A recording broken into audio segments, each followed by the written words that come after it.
Good evening, folks. Just as a head up, while you're watching the channel here, from about 8 p.m. we will start covering bits and pieces in the lead up to the live debate. But the actual live debate itself starts at 9 p.m. And just a warning for those who are watching, this is clearly a channel which supports Donald Trump. And with very good reason, as you will see between 8 p.m. and 9 p.m., because we will be blowing the channel, or blowing the whistle, on Joe Biden. But you'll just have to wait and watch for that to come up. Over and out for now.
Just a little update, guys. Thank you for joining the Loving Life channel. We're going to be covering the presidential election live.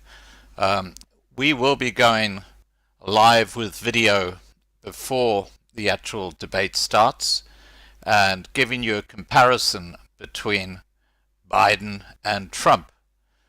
And I think after that little clip, or those little clips, you will understand why we are firmly in Donald Trump's court, unlike the snowflakes and the liberal media, the fake news.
Even Mattis seemingly go sideways and turn into people that I didn't think I knew. I don't recognize these people. What happened to John Kelly? Or was he always like this and I've been blinded by the Eagle, Globe, and Anchor?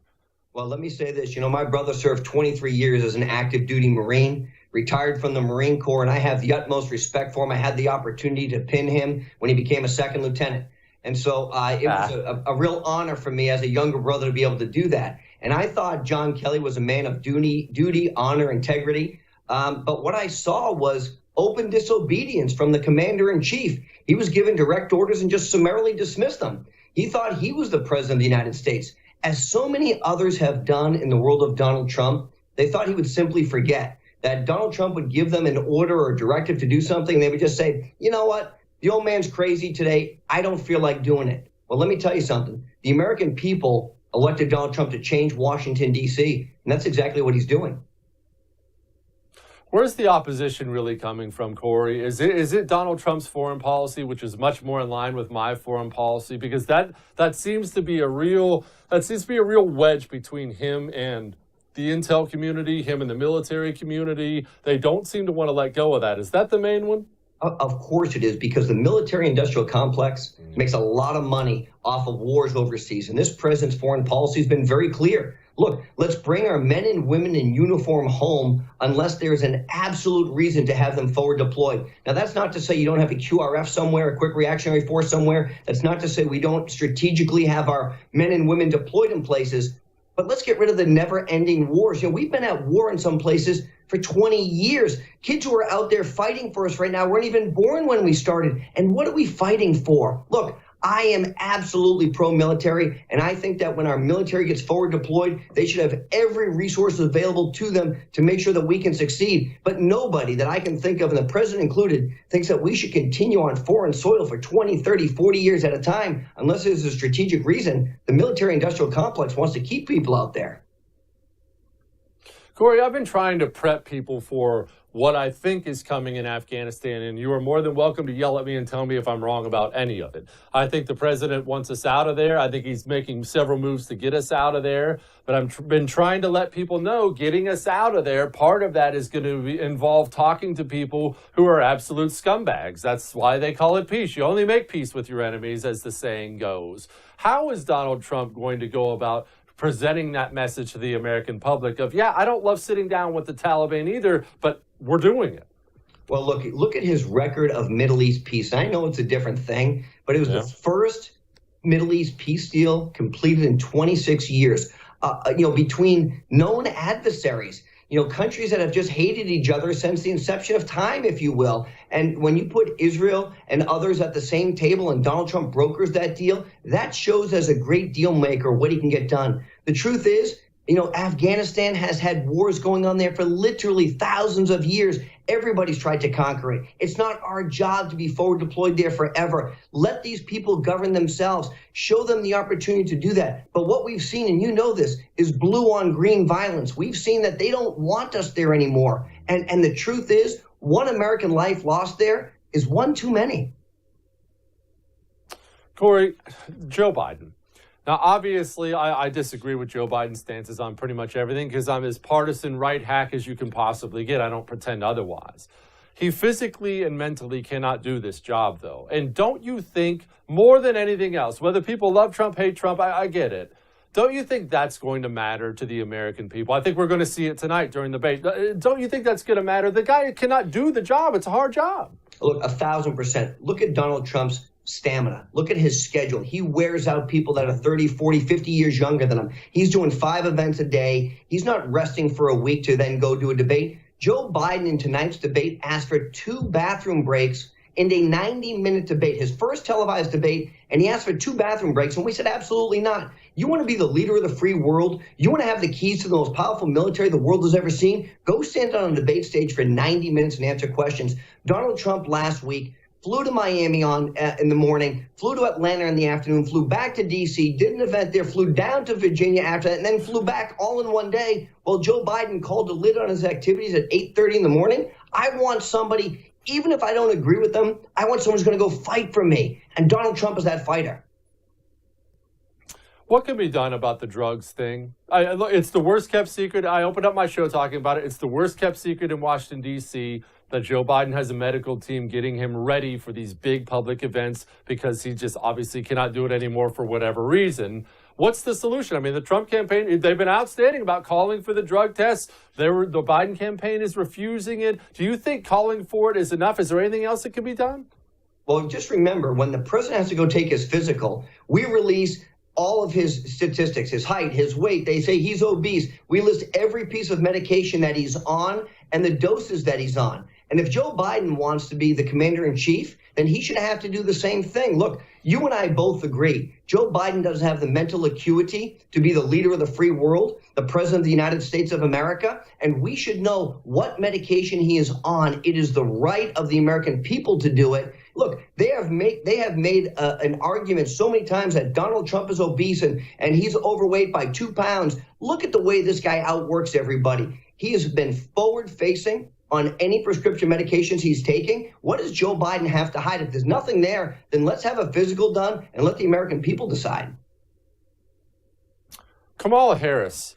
Explain to me why Joe Biden would pick Kamala Harris. I always found this to be baffling. He didn't need her to win California at all. I mean, California, not that I expect you to vocally, say that on a television show, but California is going for Democrats. It just is. So what does Harris bring to the table? She was nothing in the Democratic primary. Why Harris? It's a great point, and I will concede the fact that Donald Trump is not going to win California. That's the only point I'm going to give you on this one. Look, he's not going to win California. Kamala Harris didn't even make it into the Democratic debates, basically, right? She was out before the Iowa caucus. She's not African-American. I know it's a fine distinction, but even Don Lemon said she's not African-American, right? She's black, and there's a difference in the community as Joe Biden thought he needed her to get the African-American vote. She's Jamaican by birth. Her father's Jamaican. She's American, but her heritage is Jamaican. And so I don't know what she brings to the table, to be honest with you. Joe Biden has said very publicly he's a transition candidate. I think this is the way he's transitioning, which is don't campaign, don't knock on doors, don't answer media calls, don't answer press questions unless you have a teleprompter in front of you, and set Kamala Harris up to be the next nominee for the Democrats in 4 years. Does Joe Biden accept another debate after this? I know there's a schedule. I know there's a debate schedule. I had this theory. I didn't think he was going to show up for this one, but he is. Does he show up, survive this one, and then scam out of the others? I didn't think he was going to be there tonight either, to be honest with you. And look, we asked the Presidential Debate Commission to schedule a fourth debate. Joe Biden is probably the only challenger in modern political history to say no to an incumbent asking for more debates. We asked the Debate Commission to move the debates up so they coincided more with when the ballots were going out. They said no. So look, my guess is Joe Biden is going to have a fine performance tonight. And even if he doesn't, the media will tell you it's the greatest performance since JFK walked on the debate stage. He has to show up or he's basically conceding the elections. Tory Lewandowski, the book is Trump America First. Thank you, sir. I appreciate you, brother. Thank you. Man brings up some good points. We'll be right back.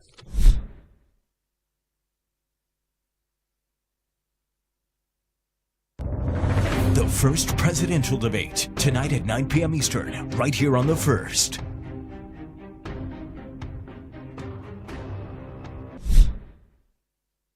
I have a homework assignment for you tonight. I want you to have fun. I know that this is serious, that presidential elections are serious, the outcomes are serious. I know that's why you love politics, because the stakes are so high. But it's important you take time to enjoy the big events, or otherwise it's just all miserable, isn't it? Otherwise we should just all go play Twister or something. Remember, you don't have to change the channel either. The First, we're carrying the debate live right here. You don't have to change it at all. Once the debate is over, Bill O'Reilly's doing a post-debate show. How often do you get post-debate coverage from Bill freaking O'Reilly himself? You get that too, right here on The First. But have fun tonight. Enjoy it. And I'll tell you something else. Let your kids watch. There's no bad words. How many things can your kids watch on television today that you won't have to scramble and change the channel? Let them begin to soak it in. And you don't have to guide them. Let them soak it in. Let them ask questions. Let your kids know these things do matter. You don't even have to be partisan about it. Or you could tell them Biden's the Antichrist. I'll stop. We can make jokes. Again, have fun tonight. Don't change the channel even after, because Bill O'Reilly's coming on. Enjoy all the debate coverage right here on The First. I'll see you tomorrow.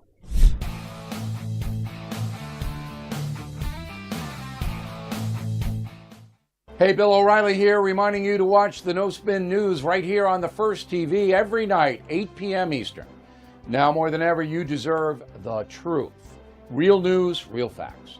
It's time to tune out the mainstream media and get news from someone you trust, me. Don't miss the No Spin News every night, 8 p.m. Eastern. Don't miss Bill O'Reilly's No Spin News every night at 8 p.m. Eastern only on The First.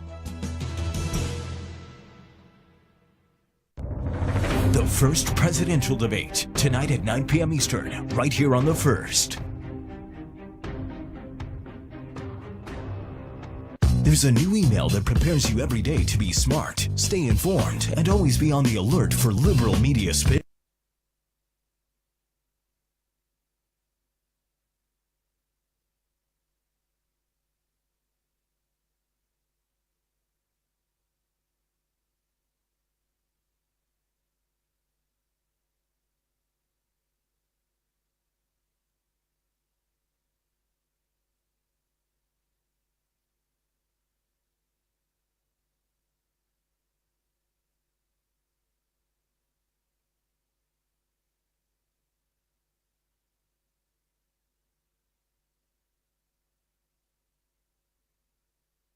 Plus, we always try to have a little fun while we go through all that stuff together. So don't miss the Buck Sexton Show every day at 5 p.m. Eastern, right here on The First. I'm about to blow you away with something. There's something brand new out there. I just discovered it today. It's called social media. And did you know The First is all over this new thing called social media? Apparently they're great at it. They're on Twitter, Instagram, Parler. They're on YouTube. They're on Facebook. They're all over all of it. Go enjoy The First anywhere on all of your social media stuff. If you do that sort of thing, I'm not sure if it's going to catch on, but if it does, The First will be good. Hey, Slider Crusaders. On my show, we've been diving deep into the philosophy of what we're fighting against, from Hegel, Marx, the Frankfurt School, all the way today. And once you know all that stuff, everything we're seeing today makes a lot of sense. But we're also diving deep into the principles that we built this country on, right? What we're fighting for. Our founding fathers didn't just fight against the British. They also fought for specific principles. And that's the same thing we need to be doing today. Oh, also, there's an election coming up soon. So we got lots to talk about. True story. Mike Slater, please join us every weekday, 11 o'clock Eastern, right here on The First. Hey guys, Dana Lash here, reminding you to download the First TV app right now. With the First TV app, you can watch my show, The Dana Show, live or on demand, anywhere, anytime. The First TV app is available on iOS, Android, Amazon, Fire, Roku, and now Apple TV. Just search for the First TV app in your favorite app store and download it today.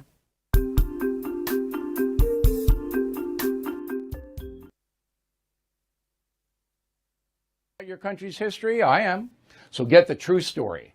My new book is called Killing Crazy Horse, The Merciless Indian Wars in America. It's the 9th killing book, the best-selling nonfiction book series of all time. You will not be able to put Crazy Horse down. You will learn a tremendous amount about your country. Killing Crazy Horse, available everywhere. Looking for the smartest and most honest political analysis of the presidential debate? Watch Bill O'Reilly's live post-debate special right here on The First TV immediately following the debate. You're watching The First. Don't have the First TV app?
Set it up, all right, with taped segments that I've pre-recorded. And it's interesting. I think you'll find it very edifying, word of the day, edifying, to watch what we've done and how we've set up the presidential debate. So it is the biggest night of the campaign, as I said, because people are trying to evaluate if Joe Biden is cogent or not. Another word of the day, cogent. So again, what we're going to do is going to run this pre-recorded program, all right? And then at 10:30 Eastern Time, approximately, I'll be live analyzing the debate. And we'll go, 40 minutes or so. I'm not going to keep you up that late. And during the debate, we'll be tweeting at Bill O'Reilly. If you're not a member of our Twitter army, almost 4 million, at Bill O'Reilly. And we'll be sending out tweets live time, and then we'll have the whole analysis afterward, okay? So that's our schedule today, and let's start the pre-debate No Spin News special. Go. Interesting, Joe Biden running around Iowa, was asked by a reporter, hey, your name is on the top of the witless list from the Republicans. Maybe they'll trade. So John Bolton will come in return for you. And here's how Joe Biden replied. The reason why I would not make the deal, the bottom line is, this is a constitutional issue, and we're not going to turn it into a farce, into some kind of political theater. They're trying to turn it into political theater, but I want no part of being any part of that. It's a constitutional issue, is it? What Mr. Biden is saying there are two things. Impeachment's constitutional, okay, but he's not going to show up even if subpoenaed because of executive privilege. He would claim executive privilege as vice president under Barack Obama. That's what he's doing exactly the same thing that President Trump will do. Executive privilege. Now, I want to break this to the former vice president. It's already a farce.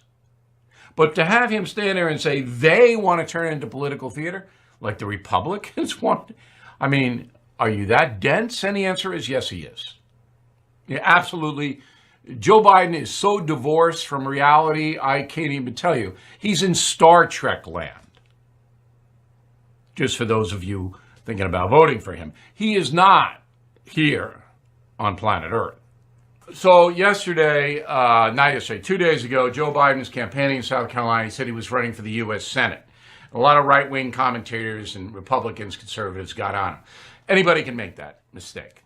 All right, Biden's in the Senate a long time. I've said things, I've misspoken. It can happen. But last night, Biden said something that wasn't a mistake, a verbal mistake. And I don't know what the heck it was. Go. 150 million people have been killed since 2007 when Bernie voted to exempt the gun manufacturers from liability. More than all the wars, including Vietnam, from that point on. That's insane. 150 million people died from guns since 2007. The number, according to the CDC, is about 400,000. And that includes suicides, accidents, and everything. All right? This is from the Centers for Disease Control in Atlanta. That's the number of all gun deaths in the USA. 150 million people. There were less than 100 people killed in World War II in both theaters. So who says that? What kind of a guy says that? It's a guy who has no control over his thought process. Now, I don't want to be uncharitable. I don't. And I, as you know, predicted Biden would get the nomination 6 months ago. But who on earth could vote for Joe Biden when he has no control over what he says? 150 million people killed by guns in the United States since 2007, when Sanders voted against the Brady bill? It's not a mistake. It's just, he just made it up. Is it a lie? No, it's not a lie because Joe Biden, in my opinion, doesn't know what he's saying. So Joe Biden rolled. And today you hear, oh, he's off the mat. Joe Biden did this. Joe Biden did nothing. Buckets. African-American voters saved his butt.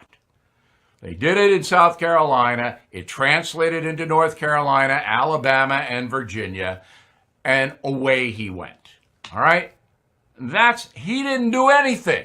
Only thing that Joe Biden did in the last couple of days was confuse his wife with his sister.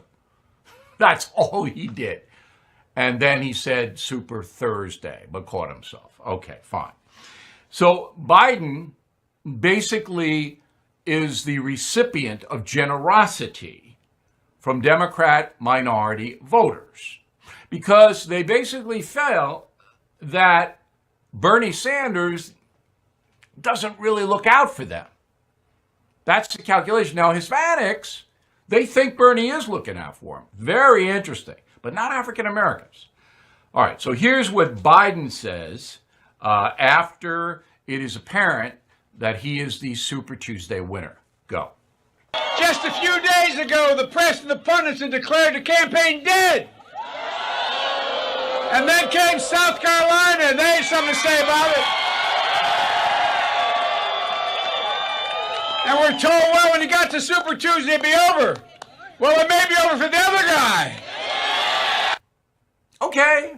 I don't have any beef with any of that. I don't. So Bernie Sanders wins California, the most liberal state in the union. Colorado, which has gone very far left in the Democratic precincts. Still a lot of Republican traditionals in Colorado. It's a fight. And his home state of Vermont. That's it. All right? But Bernie thinks he won. Go. And when we began this race for the presidency, everybody said it couldn't be done. But tonight, I tell you with absolute confidence, we are going to win the Democratic nomination. No, you're not. I mean, and you know you're not. You're not winning it unless Joe Biden falls completely apart. All right, politics. So as I predicted, am I the best? Come on. Now, I know I lost North Dakota, but that wasn't a primary. That was a caucus. About 13,000 people voted in North Dakota. Sanders won. And in Washington State, they can't even count the votes. Now, Sanders won by 46 percentage points against Hillary Clinton in Washington State. Nobody knows who's going to win, Biden or Sanders, in Washington State. So Bernie's cooked. He's through. All right? He's done. Loses Michigan, loses Missouri, loses Mississippi, gets killed. He knows it. He knows it. But he's not going to get out because he and his acolytes believe that Joe Biden might fall apart. Sanders gave an address today on his political future in Burlington, Vermont, and here's the pithy part of what he said. Go. What became even more apparent yesterday is that while we are currently losing the delegate count, approximately 800 delegates for Joe Biden and 660 for us, we are strongly winning in two enormously important areas which will determine the future of our country. Poll after poll, including exit polls, show that a strong majority of the American people support our progressive agenda. The American people are deeply concerned about the grotesque level of income and wealth inequality in this country, and the American people want the wealthy and large profitable corporations to start paying their fair share of taxes. Overwhelming support for that. That's just hooey. All the polls say Americans don't want a socialist in the White House, so he's just not telling you the truth. All right? And if you add Trump supporters, so last time there were 63 million of them, to Democrats who think Bernie Sanders is a loon, you have an overwhelming mandate against Bernie Sanders. But he can say that because the media will never challenge it. Oh, that's right. Everybody wants socialism. Everybody wants to punish corporations and affluent Americans. Are you feeling weighed down by the burden of your timeshare that you can't seem to get out of? If you are feeling stuck, you're not alone. The annual fees never stop, even after you quit using the property. Lone Star Transfer is here to help. A family-owned business with more than 12,000 satisfied customers, Lone Star Transfer is dedicated to releasing timeshare owners from the lifetime liability of timeshare ownership. They have an A+ rating with the Better Business Bureau, 99% success rate, and more than 15 years of experience getting folks like you out of their timeshares. The process is done legally, ethically, and quickly. Don't wait. For the top customer service in the market and an upfront and free, no-obligation consultation, please call Lone Star Transfer right now, 833-594-0079, or visit LoneStarTransfer.com. That's 833-594-0079 or LoneStarTransfer.com. The The first presidential debate, tonight at 9 p.m. Eastern, right here on The First. There's a new email that prepares you every day to be smart, stay informed, and always be on the alert for liberal media spin. It's called Up First, and it's only on The First.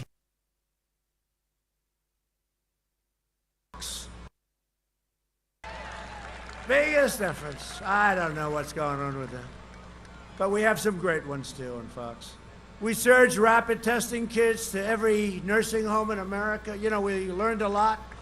Through pioneering therapies, we reduced the fatality rate by 85% since April. Think of that, 85%. We've come up with things that wait till you see what's coming over the next few months in terms of therapeutics, which to me is even more important than the vaccine. You go into the hospital, you make people better, you give them a shot, you do a transfusion, you make people better, they walk out. That's, to me, even better. But ultimately, long-term, those vaccines are going to be great, and they're really working out well, and it's going to be really soon. They're trying to, the people in certain groups are trying to hold them up as long as possible. As long as possible. They're going to try and get Sleepy Joe the credit. He doesn't even know what a vaccine is. Europe is almost 30% higher excess mortality than the United States. Does anyone know that? They don't report that, right? Europe's had a hard time. I'm not looking to hurt them, but they have 30% higher. Our bold and early action saved millions of lives, and our decisive economic response saved tens of millions of jobs, including 1.3 million jobs in a wonderful place called North Carolina, right? When I banned travel from China in January, Sleepy Joe Biden called it, that's hysterical. That's xenophobic. What does that mean? Tell me what xenophobic means, Sleepy Joe.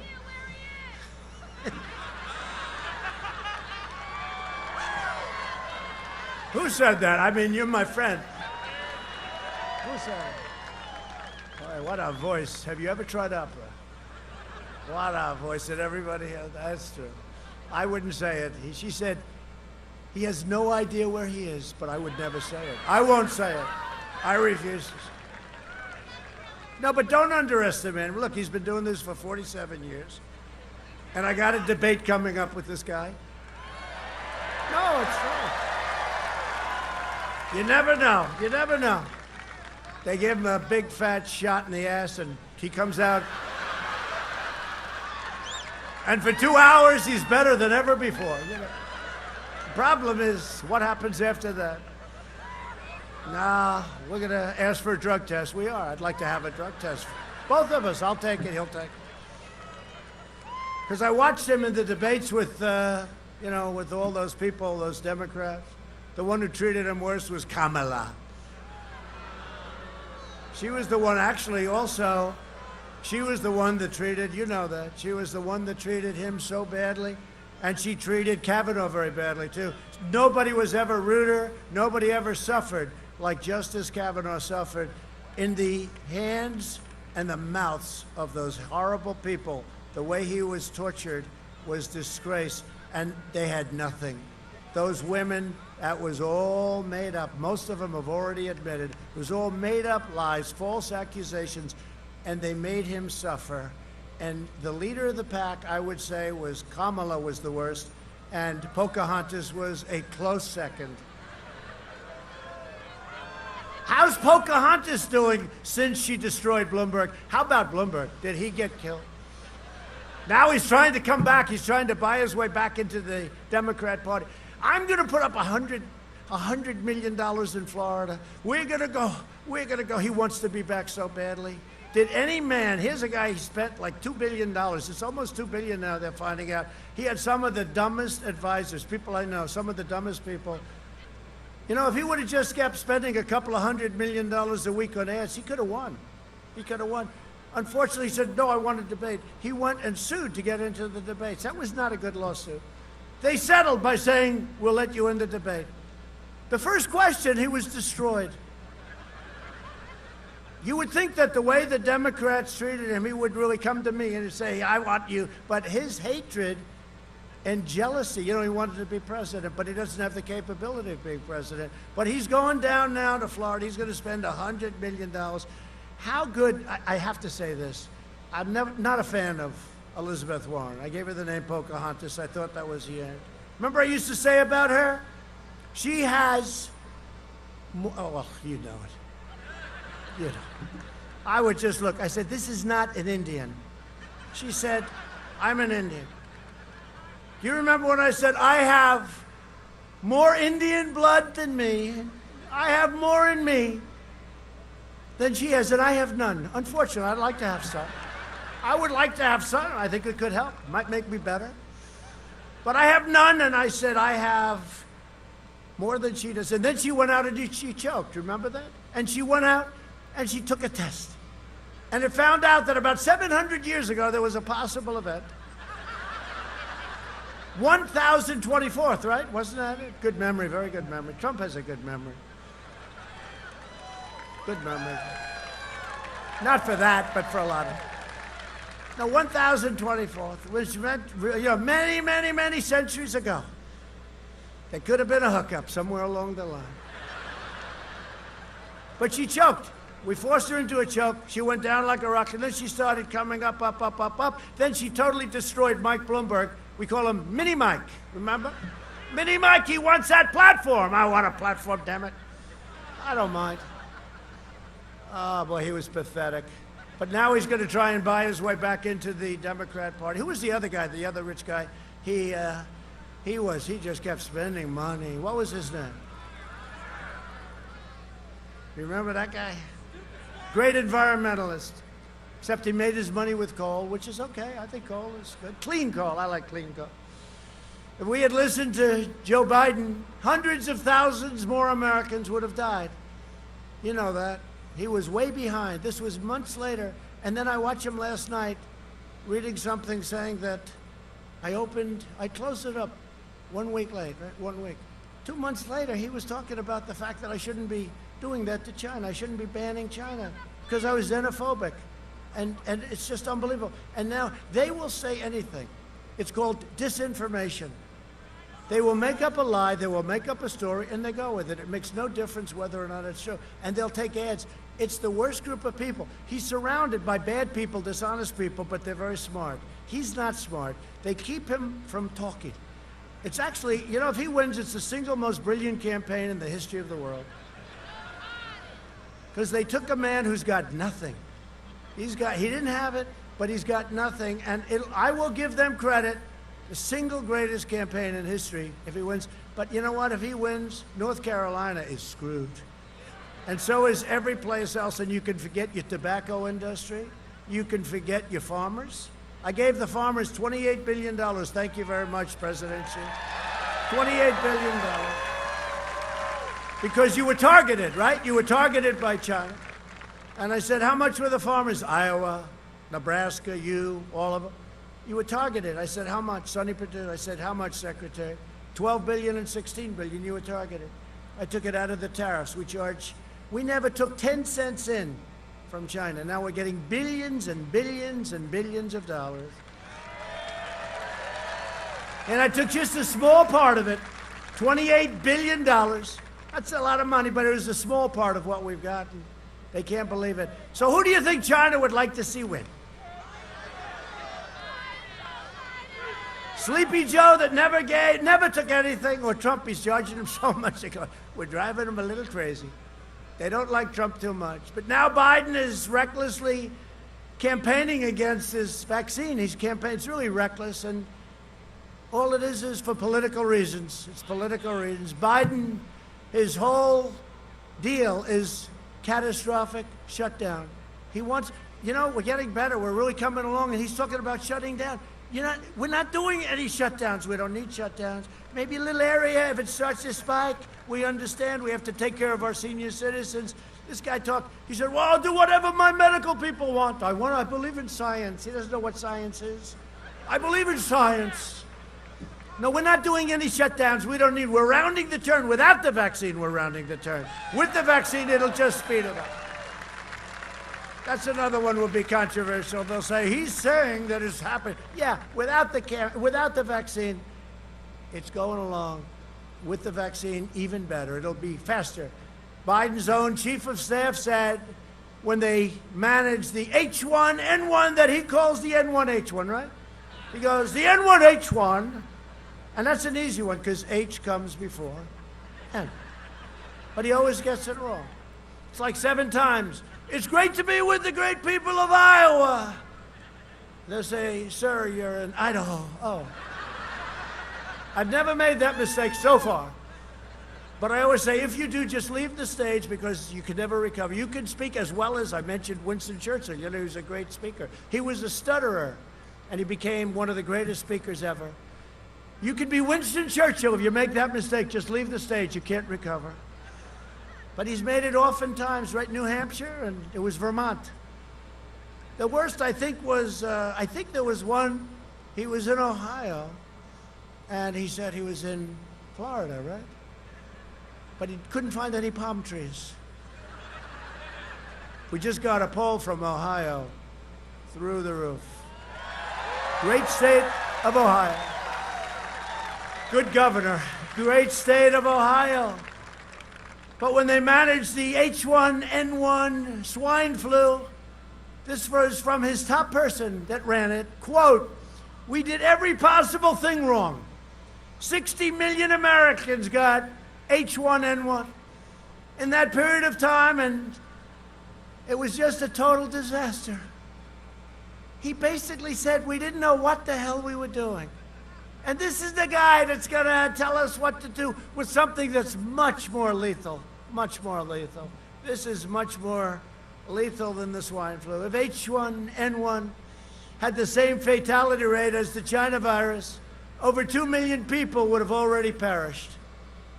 They didn't know what the hell they were doing. And the guy admitted it. That guy cannot be very popular in Democrat politics right now, right? But just remember, and he's telling us how to do things. We're building ventilators. We're the ventilator capital of the world now. Think of it. We're sending them to other countries. We have so many. And we have made a lot of governors look very good. And they all admit it until the press comes in front where they say, oh, it was okay.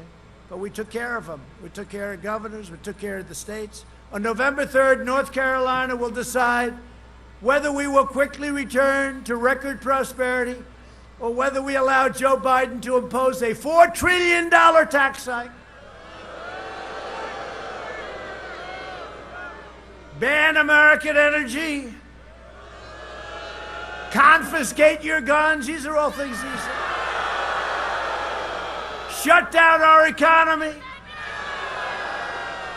Destroy the suburbs. You know, they were saying that women in the suburbs, they're not sure if they like me. They're starting to like me a lot lately because it's law and order. They want law and order. Thank you. A suburbanite. Thank you. Thank you. No, it's true. I don't know. But I heard the same thing 4 years ago. Remember? Women will not vote for him. Then we win the election. It's like they're all in shock. Well, what took place? Well, he did very well with women. What the hell was that all about, right? Did very well. Women were great. Hey, we were way above everything. African American, we did great. Hispanic, we did great. Have you seen African American and Hispanic American numbers? If it holds true, we will have set a record for a Republican, which is very good. No, if it holds true. Well, a lot of jobs. A lot of jobs. A lot of great thinking. But he wants to give free health care to illegal aliens. Now, what that's going to do is destroy our country because 2 things happen. Number 1, we can't afford it. Number 2, everybody is going to come pouring into our country if you do that. You know, right now they're saying, wherever they are, when you say, we're going to give you free education, we're going to give you free health care, we're going to take care of you, everything's going to be perfect, we're going to give you every single family. Now watch, they'll print this. We've checked it out, and he lied about this. Every single family is going to be given a brand new silver cloud Rolls Royce. Now I said that, and CNN went, he lied about the fact that they're not getting a Rolls Royce. Remember when I said, Russia, if you're listening in front of this mess, Russia, if you're listening, find out where her emails or whatever. And then everybody laughed, I laughed, they actually play it all the time. When he spoke to Russia, you ever see it? And they cut it off before the end. They don't see any. I said, Russia, if you're listening. Oh, these people are sick. He wants to erase your borders. Yeah, that was supposed to be a joke, right? It was a joke. It was a joke. Everybody was laughing, but they refused to go the extra quarter of a second. He wants to indoctrinate your children with poisonous anti-American lies in education. To combat the toxic left-wing propaganda in our schools, I am launching a new pro-American lesson plan for students called 1776 Commission. It's already done.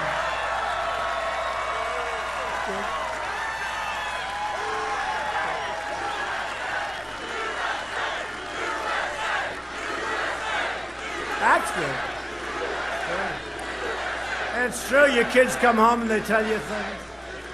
How many of you, the kids come home, they tell you things? It's a disgrace. What they're teaching them is a disgrace. We're ending it. In fact, we're taking school funds away from these crazy schools that are teaching horrible things, bad things, actually.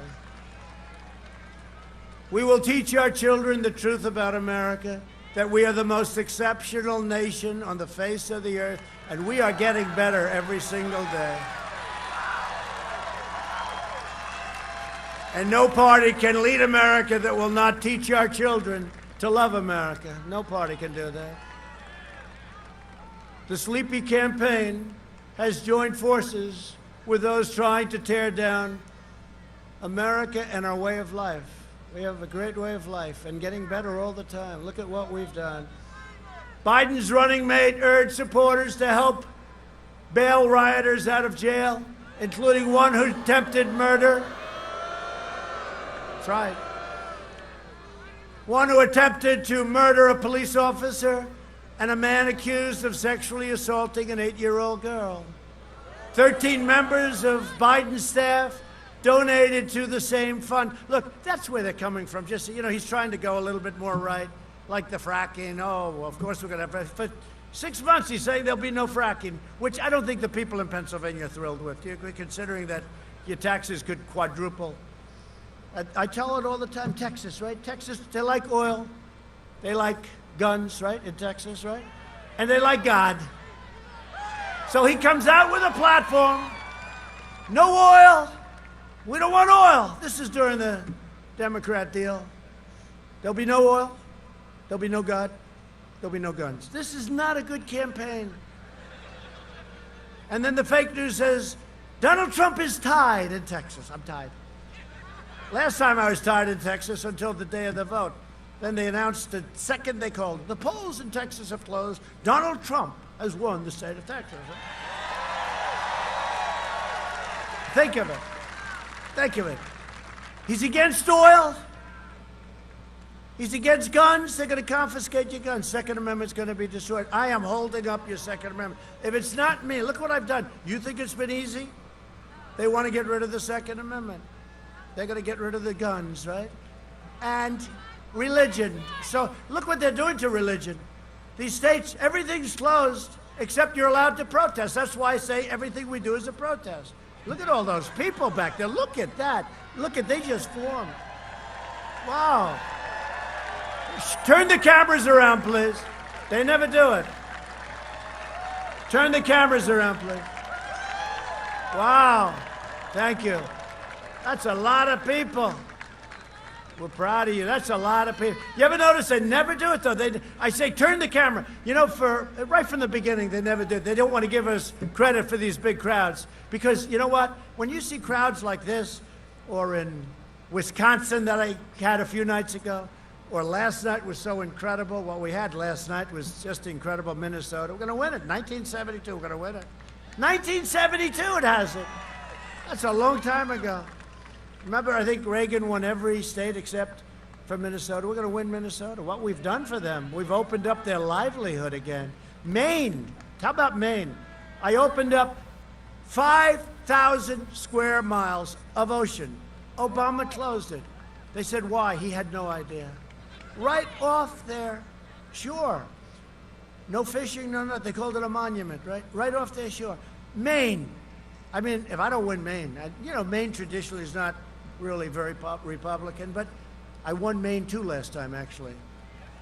I love Maine too. I love Maine too. But think of what I did. I opened the waters up for fishermen and for lobster men and women. Now they go lobster fishing and fishing. But 5,000, I said, why did they close it? Nobody was able to tell me. But I opened it up, executive order. I totally opened it up. I did many other things. Then I got the tariffs. They couldn't do business in European Union. They couldn't do business in China because they were charging tariffs to Maine. So Canada would take our fish and lobster. We'd sell it to Canada for nothing. And they'd sell it to China and Europe because they didn't have to pay tariffs. So not only did I get the 5,000, think of what 5,000 square miles. So you take 1 mile, square mile, multiply it times 5,000. That's a big area even in an ocean, right? It's massive. And it was the best area, the best. I got rid of the tariffs. I told them, if you tariff our Maine lobster people and fishermen and women, if you want to tariff them, that's okay. But we're going to tariff your cars, okay, which is a much bigger deal. It was amazing how quickly those tariffs were taken off. I did that all for Maine. I did that like in 2 weeks, okay? Took me 2 weeks. Once I found out about it, it's hard to believe it ever happened. So I did that for Maine. And somebody said, I'm down in Maine. How the hell can I be down in Maine after what I did? I'll tell you what, if I do that for Maine, and if Maine doesn't vote for Trump, I don't think I'm going back, okay?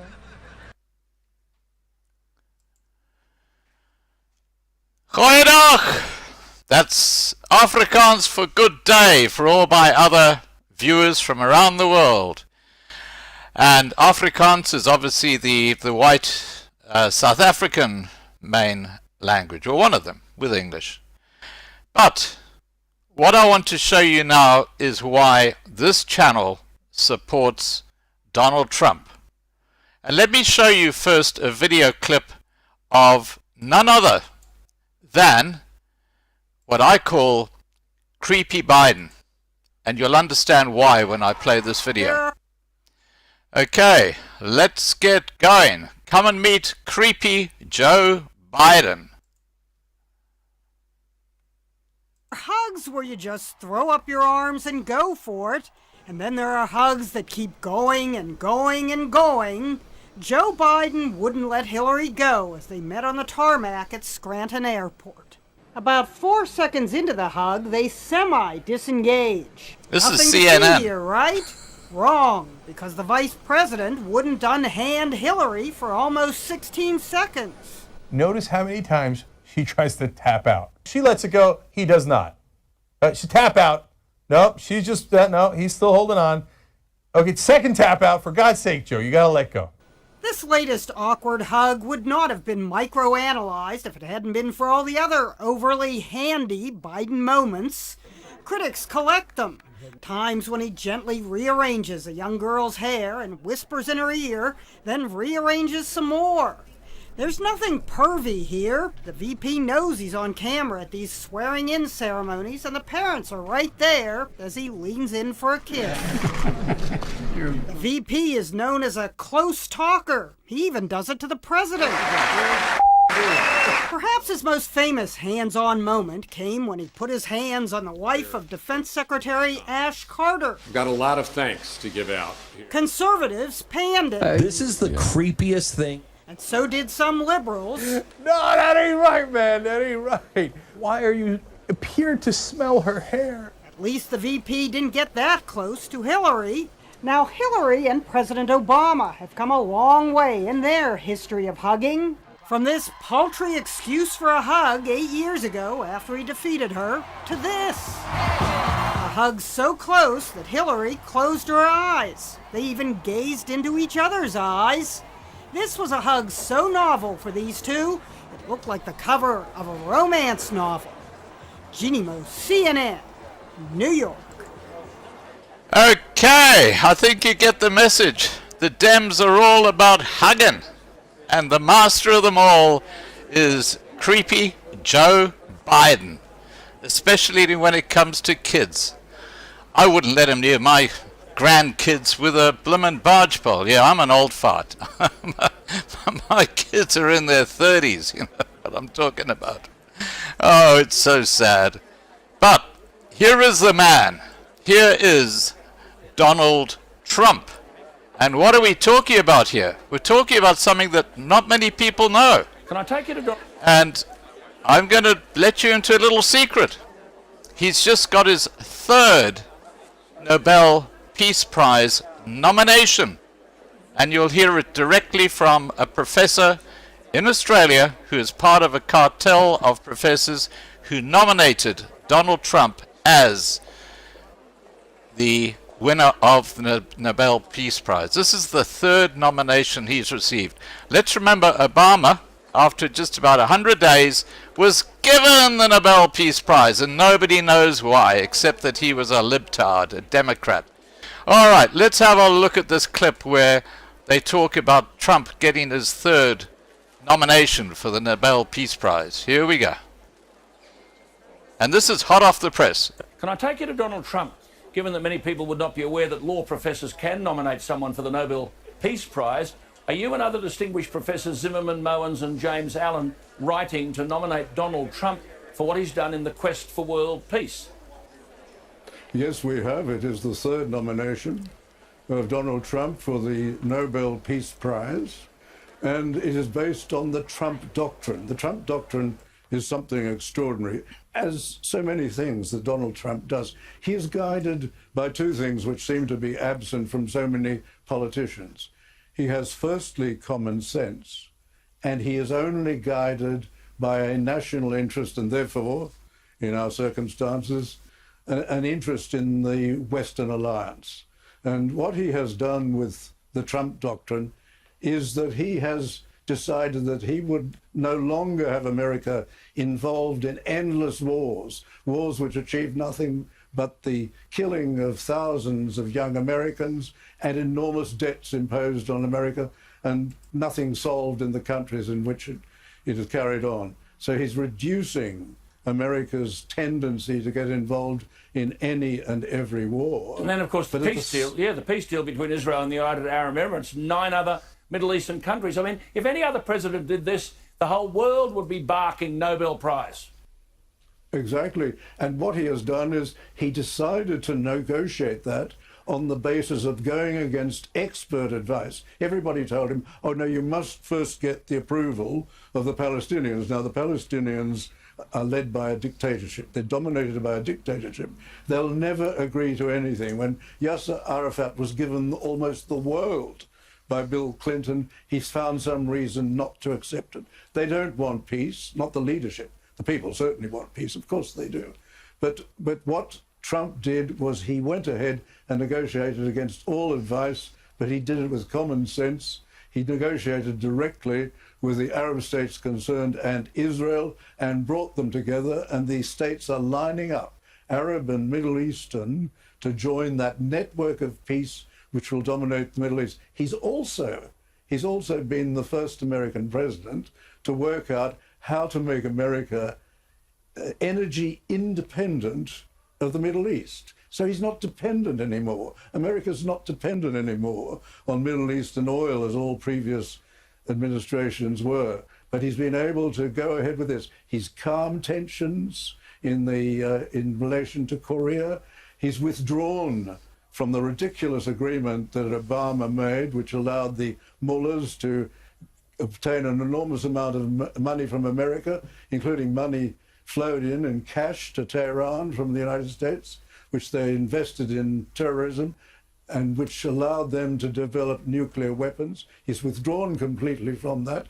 He is really producing peace in the world in a way which none of his predecessors did. Great and he stuff. fully deserves the Nobel Peace Prize. Good on you. Wonderful stuff. And, of course, you omitted to mention there, he sensibly withdrew from that ludicrous Paris agreement. Oh, yes. Yes. No, he's the only Western leader who's decided that he will not ruin his country by signing up and complying with the Paris Agreement, which is ridiculous. In this country, for example, it's given us the most expensive electricity in the world, whereas we should really have the cheapest. Absolutely. Because we're the biggest uranium, the biggest iron ore, the biggest coal exporters in the world. Wonderful. Wonderful to talk to you. Thank you for your scholarship. Thank you for your insights. We'll now follow as to whether Linda Dessau, the Governor of Victoria, does go by what you say, to exercise her reserve powers and withhold assent from some of that ridiculous legislation. Good to talk to you, Professor Flint. Very grateful for your time. All right. Now, we are live at Cleveland at the Great Debate. And as you can see, it hasn't started yet, but it will be going live very shortly. So please break open the popcorn. If you're in America, get open your glasses of wine, your beers, whatever you enjoy drinking. Kick up your feet. And here comes the Great Debate. And let's remember that Donald Trump used to wrestle on WWE. Is there anything this man has not done? Anyway, here we go. I'm going to hand this over now to the debate live. Good evening, ladies and gentlemen. If I could ask everyone to take their seat, please.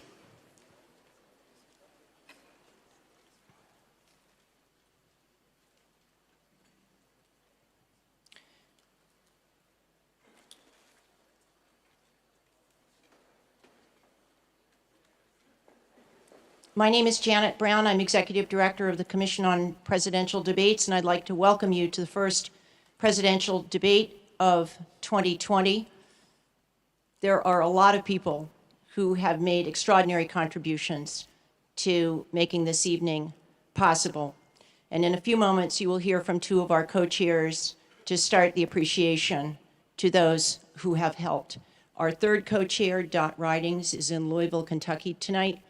Her leadership in debates goes back to 1976 and includes the presidency of the League of Women Voters. The CPD is the beneficiary of 33 years' worth of people who have been willing to put their name on our work. To all of those former presidents and chancellors of debate sites, to former moderators, to members of our Debates International Network who have set their clocks to 3 a.m. tomorrow morning to tune in live, we thank you with all our hearts. In 1987, Paul Kirk and Frank Fahrenkopf co-founded the CPD. I'd like to introduce the co-chair, Frank Fahrenkopf, and his colleague are also our co-chair, Ken Wallach, to start this part of the program.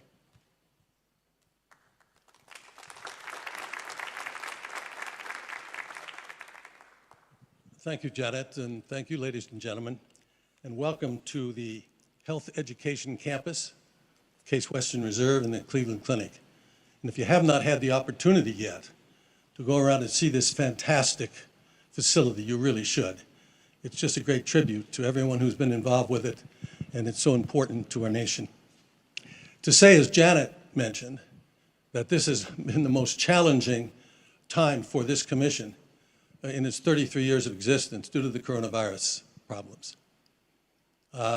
So many people, as Janet said, are responsible. We normally don't come out when my co-chairman and I come out and thank people, but we wouldn't be here today if it had not been for them. As we serve as both the sponsor and the producers of the debates, we have a crew of 65 people, most of which have been with us for years. Some of them go back to the first debates in 1988. And thanks so much to United Airlines, who stepped up to the plate and graciously provided to fly our whole crew from one site to another throughout the rest of the term of these debates. So we have a great shout out for United Airlines. Anheuser-Busch has been with us for 28 years, as has the firm of Crowell and Mooring in Washington, D.C. Also, special thanks to some people in the network business, in the journalism business, Pentagram, CBS News Radio, and Intercom Communications. In the hotel behind us, the Intercontinental, there's a tremendously large room, which is called the Media Filing Center. There's only, I guess, is about 700 people in there today. We usually have 3,000 to 5,000 people in the Media Filing Center. And so with the cut down that we've had, you can look around this audience, we normally have 900 people in the audience. You people are very fortunate to have the opportunity to be here tonight. But the National Press Club in Washington, D.C. tonight is hosting a media filing center for those journalists in Washington who couldn't be here tonight. And so we're very, very thankful for that. Many of you, I see faces here I've known and been in the audience before. There will be, in the estimate of most experts, close to 120 million people watching this debate this evening. It'll be on their TV sets, it'll be on their computers, it'll be on their iPads, it'll be on their iPhones, it'll be listening on the radio. And those 120 million, or however it works out to be, deserve to be able to listen and observe on this stage tonight. These two men put forth the reasons why they should be elected president of the United States. And that's why it's been our history in the general election debates that we urge our audiences not to clap, not to yell, to sit silently and not interfere with these people who are trying to ascertain who they're going to vote for. Now, exactly at 9 o'clock, you're going to hear a lot of noise behind you. If you turn around now, you can take a quick look. There's 3 on this side and 3 on this side, and these are the major nets. And at 9 sharp, you're going to hear them all go on air. And so it makes a little noise, so don't be afraid by it. And I must, at the end, really thank the people that you saw on your way here tonight, and you see around here.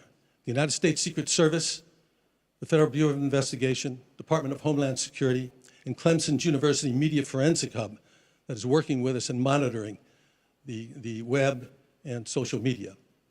So there's so many people to thank, and these men and women, and the police department that you saw outside, the local police department, who work so hard to keep us all safe and to keep our nation safe. So thanks. And now I'd like to introduce the newest member of the leadership team, Ken Wallach, who for 25 years ran the National Democratic Institute of International Affairs, NDI, and we're really excited to have him join us as a co-chair. I join Frank, Janet, and fellow board members, including Yvonne Howe and Jane Harmon, who are with us tonight, in welcoming you to the 23rd presidential debate sponsored and organized by the Commission on Presidential Debates. As Frank said, I'm the Commission's newest co-chair, and as the new kid on the block, I am proud to work alongside those who have been engaged in this initiative for the past 33 years. These debates have now become an integral part of our political process, a view shared by the most important judge, the American electorate. But as significant as debates have become here, they can be even more consequential overseas, where the Commission, in partnership with the National Democratic Institute, has helped organize more than 400 debates in 45 nations. In post-conflict countries and in new and emerging democracies, debates have helped level the playing field in places where only one party has ruled. They have forced discussion on policy issues, not personalities, and yes, they have promoted comity among political competitors, and that's comity with a T. And this effort has spawned the establishment of a global support network of similar debate organizations from nearly 40 countries, dubbed Debates International. Now I would call your attention to the Commission-sponsored Debate Watch 2020 and the participation by watch groups in all 50 states. From a hair salon owner in Cleveland Heights hosting 10 employees to the Atlantic Council hosting a global audience for more than 80,000. The goal of the Debate Watch is not to say who won or who lost, but to share views with those who agree and those who don't, to listen respectfully to each other's opinions. We are pleased that the Commission's longest-standing supporters, Judy and Peter Kovler, are in the audience tonight.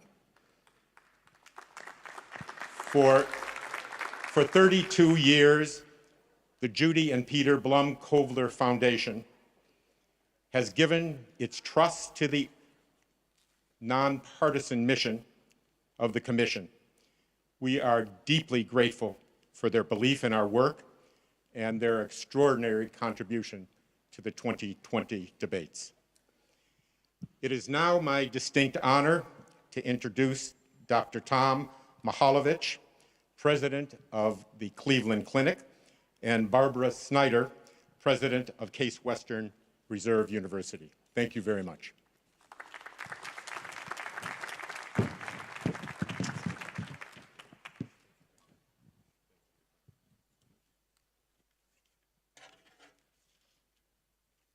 Good evening. On behalf of Cleveland Clinic, it is my pleasure to welcome you to the city of Cleveland. Tonight, you join us in the beautiful Sampson Pavilion of the Health Education Campus at Cleveland Clinic. We share this campus with our partners from Case Western Reserve University. This building is very special to us. It was opened just a year ago as a place for students, medical, nursing, and dental, to begin their professional journeys by learning together as teams. At that time, as we were opening this campus, none of us could have imagined that we would soon face a worldwide pandemic. When it happened, we converted this building into a COVID-19 surge hospital. The space in which you are sitting right now had 1,000 hospital beds. We called it the Hope Hospital. Thankfully, the surge did not come in Ohio. Yet tonight, this building serves another purpose, in support of our democracy, and it is a historic occasion for us and for our city. We are proud to support the Commission on Presidential Debates as their health security advisor. We at Cleveland Clinic and our 70,000 caregivers have been serving the health needs in Cleveland since 1921, nearly 100 years. Yet, our organization and our caregivers have never shone brighter than during this pandemic. The pandemic has brought out the best of our organization and our caregivers of our city and our state. Through partnership and collaboration, we see how much we can accomplish when we work together. And we are particularly proud of our partnership with Case Western Reserve University. With that, I would like to introduce my colleague and friend, President of Case Western Reserve University, Barbara Snyder. Thank you, Tom. Case Western Reserve is honored to co-host this presidential debate with our partners at Cleveland Clinic, and delighted to show you this spectacular space we created together. Research has long shown that team-based healthcare leads to better outcomes for patients. Yet nearly every academic institution continues to prepare students in separate buildings, literally in silos. Yet after spending years learning only with students from the same profession, doctors with doctors, nurses with nurses, and so on, they are suddenly expected to know how to work in teams once they get their diplomas. We knew there had to be a better way, and together we built it. When not filled with a stage and seats, this atrium gives hundreds of students a huge open space to study, talk, and simply be together. The entire building provides multiple spaces for them to come together, supported by an academic model that emphasizes opportunities to learn with and from one another. Add state-of-the-art technology, and we know our graduates will be uniquely prepared to excel in team-based care and ultimately to lead it. Along the way, Cleveland Clinic and Case Western Reserve also learned from one another.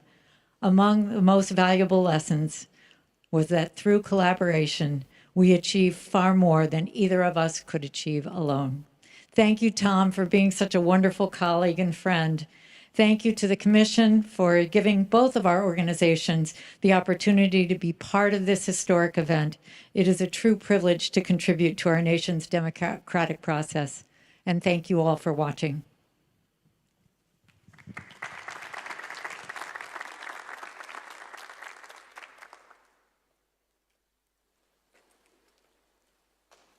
Thank you, Tom and Barbara, very much. Most valuable player award for this evening goes to Toby Cosgrove. We couldn't have done it without you.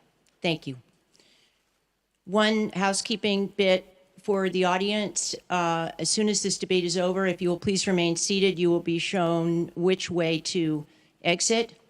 And please stay where you are until that happens. I would like to now introduce Chris Wallace, the moderator of this evening's debate.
También queremos saludar a todos quienes están en estos momentos.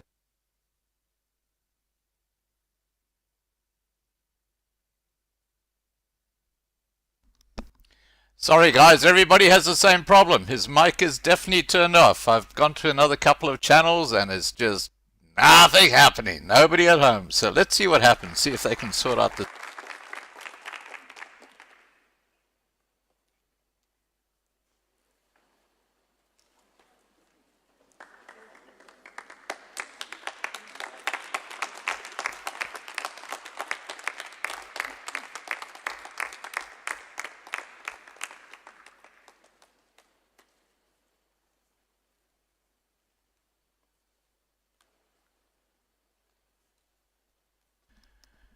Wouldn't it be great if all the mics were turned off and you had Trump and Biden jabbering away and nothing came over the television? That would be a pain, wouldn't it?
I think Apple Pie's got it right. He says they'll say Biden's mic doesn't work.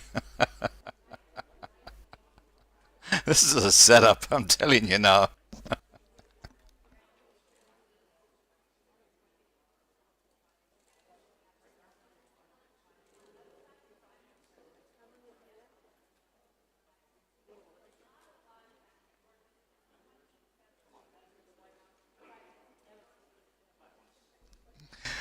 Ben, I'm going to have to hit my head on the table if you say that again. Schlaudy for president.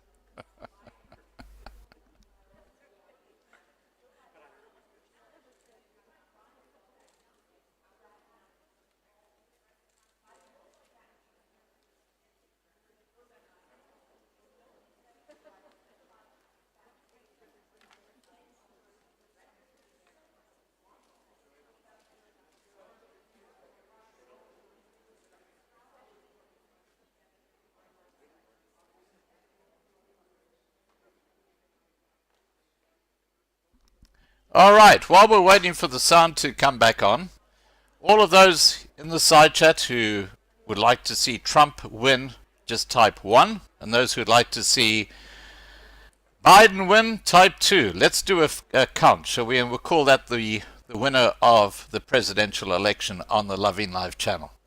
Hi, Darby. Good to see you here, buddy.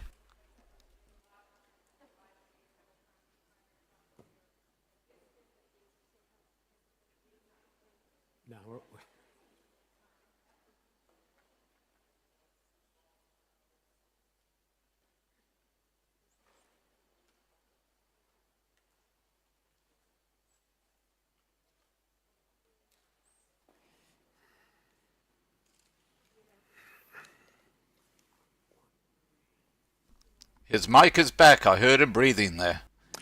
Good evening from the Health Education Campus of Case Western Reserve University and the Cleveland Clinic. I'm Chris Wallace of Fox News, and I welcome you to the first of the 2020 presidential debates between President Donald J. Trump and former Vice President Joe Biden. This debate is sponsored by the Commission on Presidential Debates. The commission has designed the format, 6 roughly 15-minute segments with 2-minute answers from each candidate to the first question, then open discussion for the rest of each segment. Both campaigns have agreed to these rules.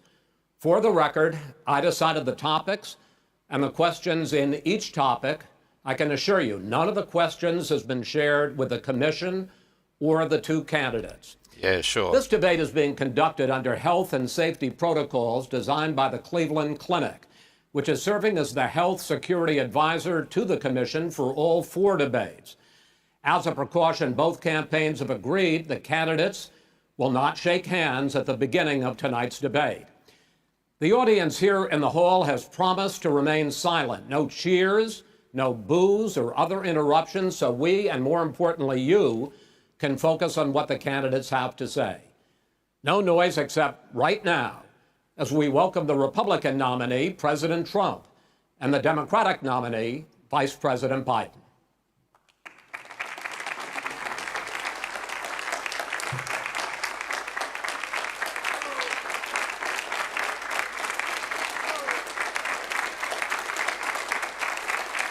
How you doing, man? How are you? I'm well.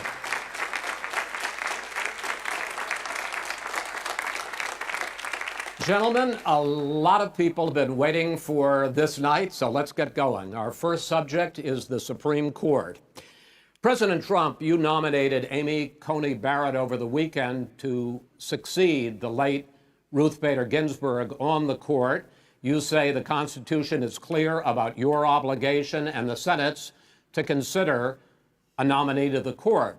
Vice President Biden, you say that this is an effort by the president and Republicans to jam through an appointment and what you call an abuse of power. My first question to both of you tonight, why are you right in the argument you make and your opponent wrong? And where do you think a Justice Barrett would take the court? President Trump, in this first segment, you go first, 2 minutes. Thank you very much, Chris. I will tell you very simply, we won the election. Elections have consequences.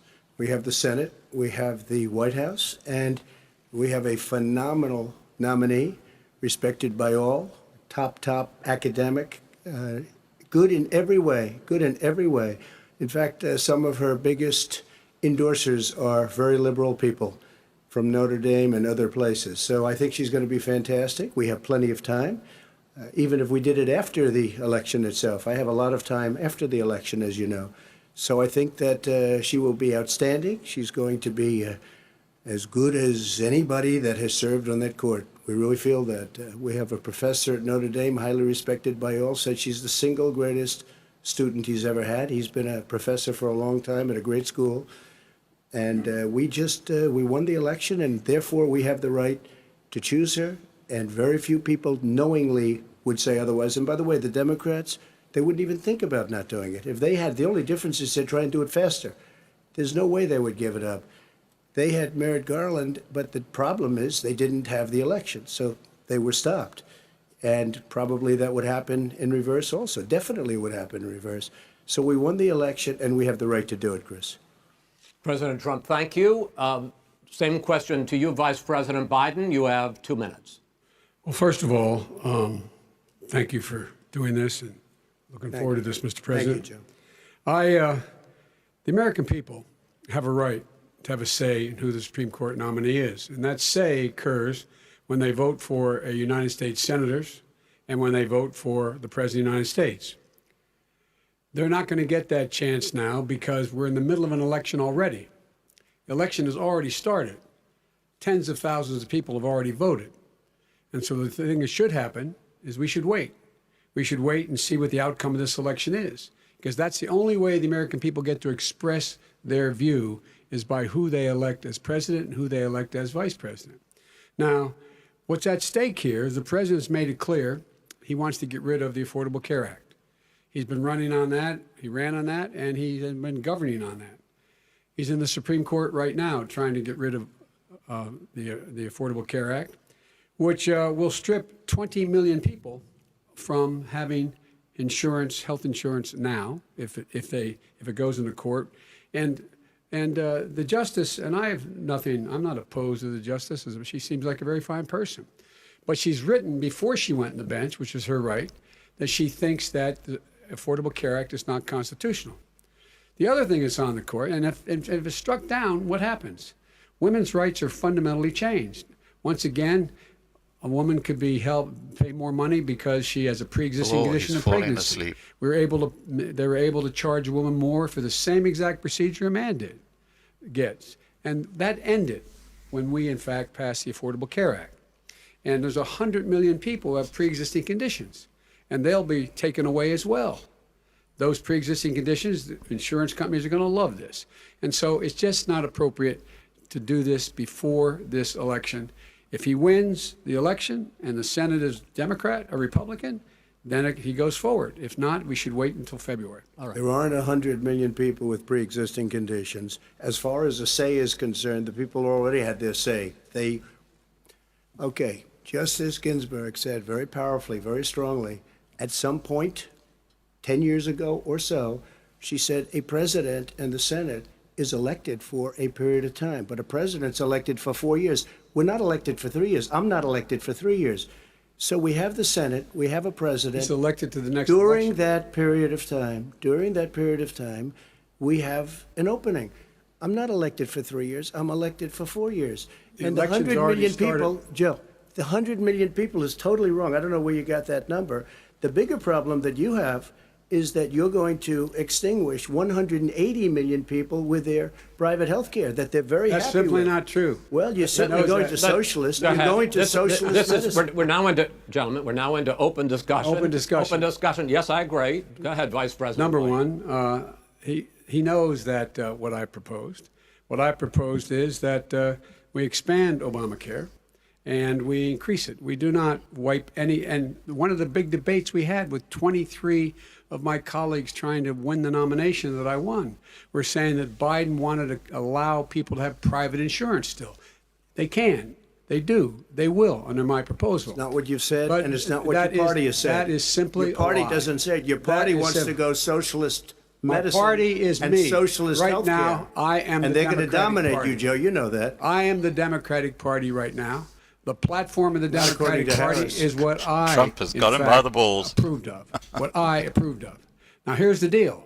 The deal is that it's going to wipe out pre-existing conditions. And by the way, the 200,000 people that have died on his watch, how many of those have survived? Well, there's 7 million people that contracted COVID. What does it mean for them going forward if you strike down the Affordable Care Act? And Joe, you've had pre-existing 308,000 military people dying because you couldn't provide them proper health care in the military. So don't tell me I'm about happy this. to talk about And this. if you were here, Look, it here's wouldn't the be deal. 200, it would be 2 million people because you were very late on the draw. You Late didn't on want the me to draw. ban China, which was heavily infected. You didn't want me to ban All right, gentlemen, Europe, which no, was heavily Mr. President, You would have Mr. been much President, later, Joe. Mr. President, much later. Mr. President. You're talking about 2 million people. You're Mr. not gonna be able President, to as shut the him up. moderator, we are going to talk about COVID in the next segment, but go ahead. Let me finish. The point is that the president also is opposed to Roe v. Wade. That's on the ballot as well in the court. And so that's also at stake right now. And so the election is already You don't know it's on the begun. ballot. Why is it on the ballot? Because Why is you it on the said ballot? It's not you're- on the ballot. It's on the ballot in the I court. don't think so. In the court. Well, There's nothing happening there. Donald, would you And just you don't be quiet know for a her view on Roe v. Wade. You I don't don't know her know. view. Well, all right, let's talk. We got a lot to unpack here, gentlemen. We got a lot of time. So, on health care, and then we'll come back to Roe v. Wade. All right. Mr. President, the Supreme Court will hear a case a week after the election in which the Trump administration, along with 18 state attorneys general, are seeking to overturn That's right. Obamacare, to end Obamacare. You have spent the last... Because they want to give good health care. If I may ask my question, sir. Good health care. Over the last 4 years, you have promised to repeal and replace Obamacare, but you have never in these 4 years come up with a plan, a comprehensive plan Yes, to I have. replace Obamacare. Of course I have. Well, I got rid of the individual mandate. I'm going to give you an Excuse me. opportunity. I got rid of the individual mandate, which was a That big is not a chunk of comprehensive Obamacare. plan. That is absolutely a big thing. That was That- the worst I part of didn't ask, Obamacare. sir. Chris, You're that was the debating him, worst not part of me. Obamacare. Let me ask my question. Well, I'll ask Joe. No, the individual I- mandate was the most unpopular Mr. Vice aspect of Mr. Obamacare. I President, got rid of it. I'd like and you we to, will protect Mr. people President, with I'm the pre-existing moderator of this conditions. debate, and I would like you to let me ask my Chris question, has and then lost you it. can answer. Go ahead. Libtard. You, in the course of these 4 years, have never come up with a comprehensive plan to replace Obamacare, and just this last Thursday, you signed a largely symbolic executive order to protect people with pre-existing conditions 5 days before this debate. So my question, sir, is what is the Trump health care plan? Fine. Well, first of all, I guess I'm debating you, not him, but that's okay. I'm not surprised. Let me just tell you something. There's nothing symbolic. I'm cutting drug prices. I'm going with favored nations, which no president has the courage to do because you're going against Big Pharma. Drug prices will be coming down 80 or 90%. You could have done it during your 47-year period in government, but you didn't do it. Nobody's done it. So we're cutting health care. about All of the pre-existing things that conditions? we've done, He has not cut insulin. health I give care. you an example. Insulin. It was destroying families, destroying people because I'm getting it for so cheap.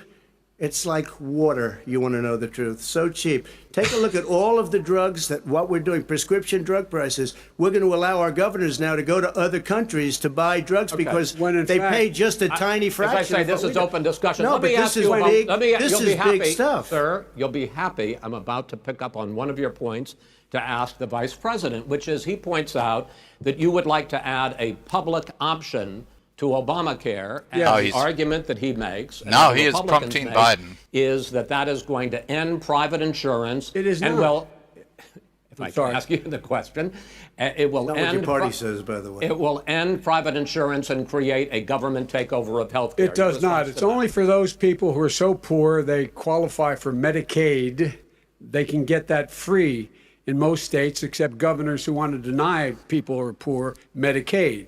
Anyone who qualifies for Medicare would Medicaid would automatically be enrolled in the public option. The vast majority of the American people would still not be in that option. Number one. Joe, you Number agreed two. with Bernie Number- Sanders, who's I far did- left, on the manifesto, Well, we you- call it. well, And that manifest- gives you socialized medicine. Look, hey, Are you the fact of the matter is, I beat Bernie Sanders. Not by much. I beat him a whole hell of a lot. I'm Not by here much. standing facing you, old buddy. Pocahontas would have left Well, 2 I days tell early. you, You would have lost every primary. All he knows how to on do Super is hurt. Tuesday. You got Look, very lucky. here's the deal. I got very lucky. I'm going to get very lucky tonight as well. And tonight I'm going to make what? sure because With what? here's the deal.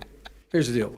The fact is that everything he's saying so far is simply a lie. I'm not here to call out his lies. Everybody knows he's a liar. But you I just agree. want to make sure. Joe, you're the liar. I want to make sure. Graduated last in your class, not first in your I want to make Mr. sure. President, can you let him finish, sir? He doesn't know how to do that.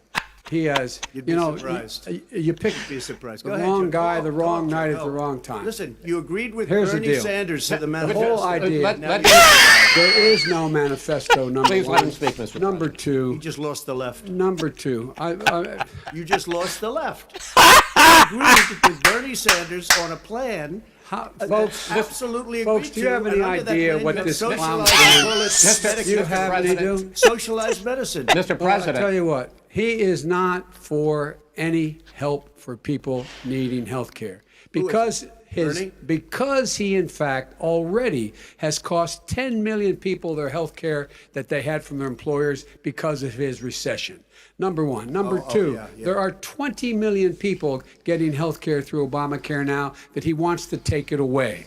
He won't ever look you in the eye and say that's what he wants to do. Take it away. No, I want to give them better health care at a much lower price because and by Obamacare the way, he doesn't is know no how. good. He doesn't know how I've to do already that. fixed it. He has never I've offered already a plan. fixed it to an extent. He has never Obamacare, done a as single you might thing. know, but probably don't. Gentlemen, you realize if you're both speaking at the same time, and it's too expensive. let the president go ahead, sir. Obamacare is no good. We made it better, and I had a choice to make very early on. We took away the individual mandate.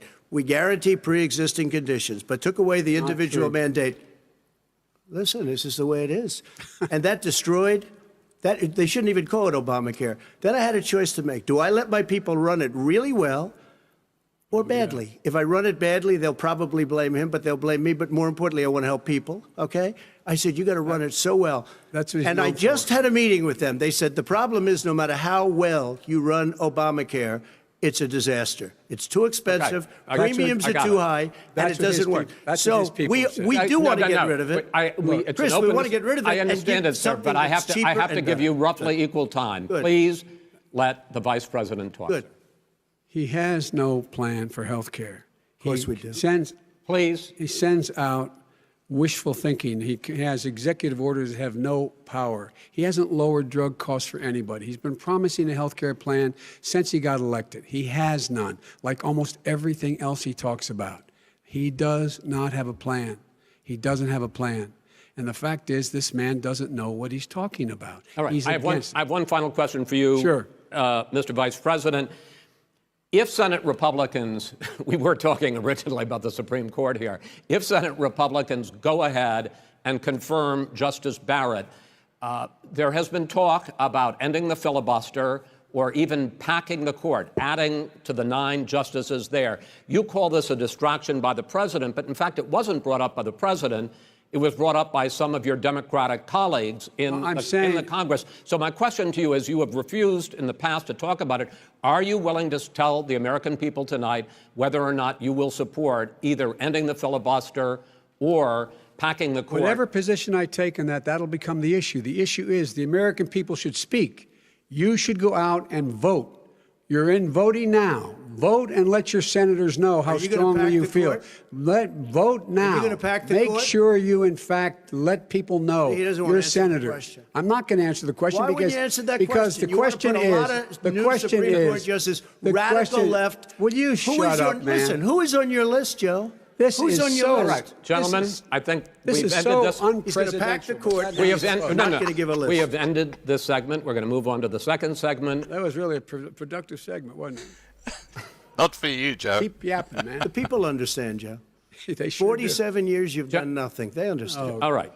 The second subject is COVID-19, which is an awfully serious subject, so let's try to be serious about it. We have had more than 7 million cases of coronavirus in the United States, and more than 200,000 people have died. Even after we produce a vaccine, experts say that it could be months or even years before we come back to anything approaching normal.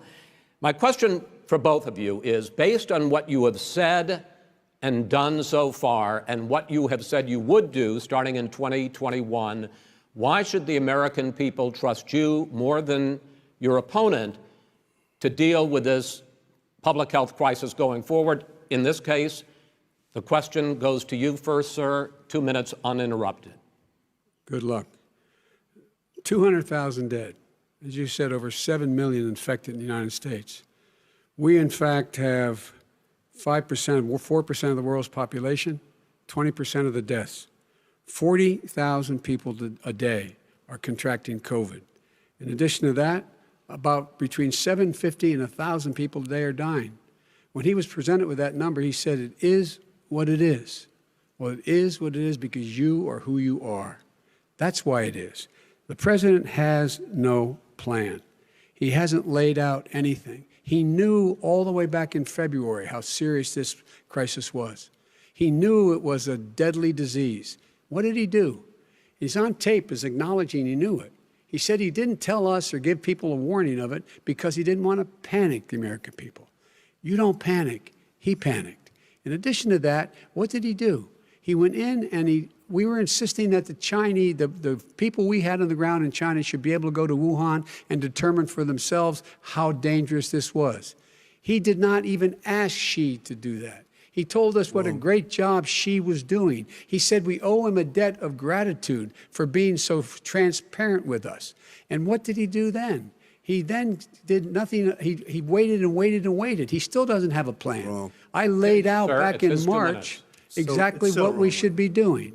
And I laid out again in July what we should be doing. We should be providing all the protective gear possible. We should be providing the money the House has passed in order to be able to go out and get people the help they need to keep their businesses open schools. It costs a lot of money. You should get out of your bunker and get out of the sand trap and get in your golf course and go in the Oval Office and bring together the Democrats and Republicans and fund what needs to be done now to save lives. So if we would have listened to you. You have 2 minutes, sir. If we would have listened to you, the country would have been left wide open. Millions of people would have died, not 200,000, and one person is too much. It's China's fault. It should have never happened. They stopped it from going in, but it was China's fault. And by the way, when you talk about numbers, you don't know how many people died in China. You don't know how many people died in Russia. You don't know how many people died in India. They don't exactly give you a straight count, just so you understand.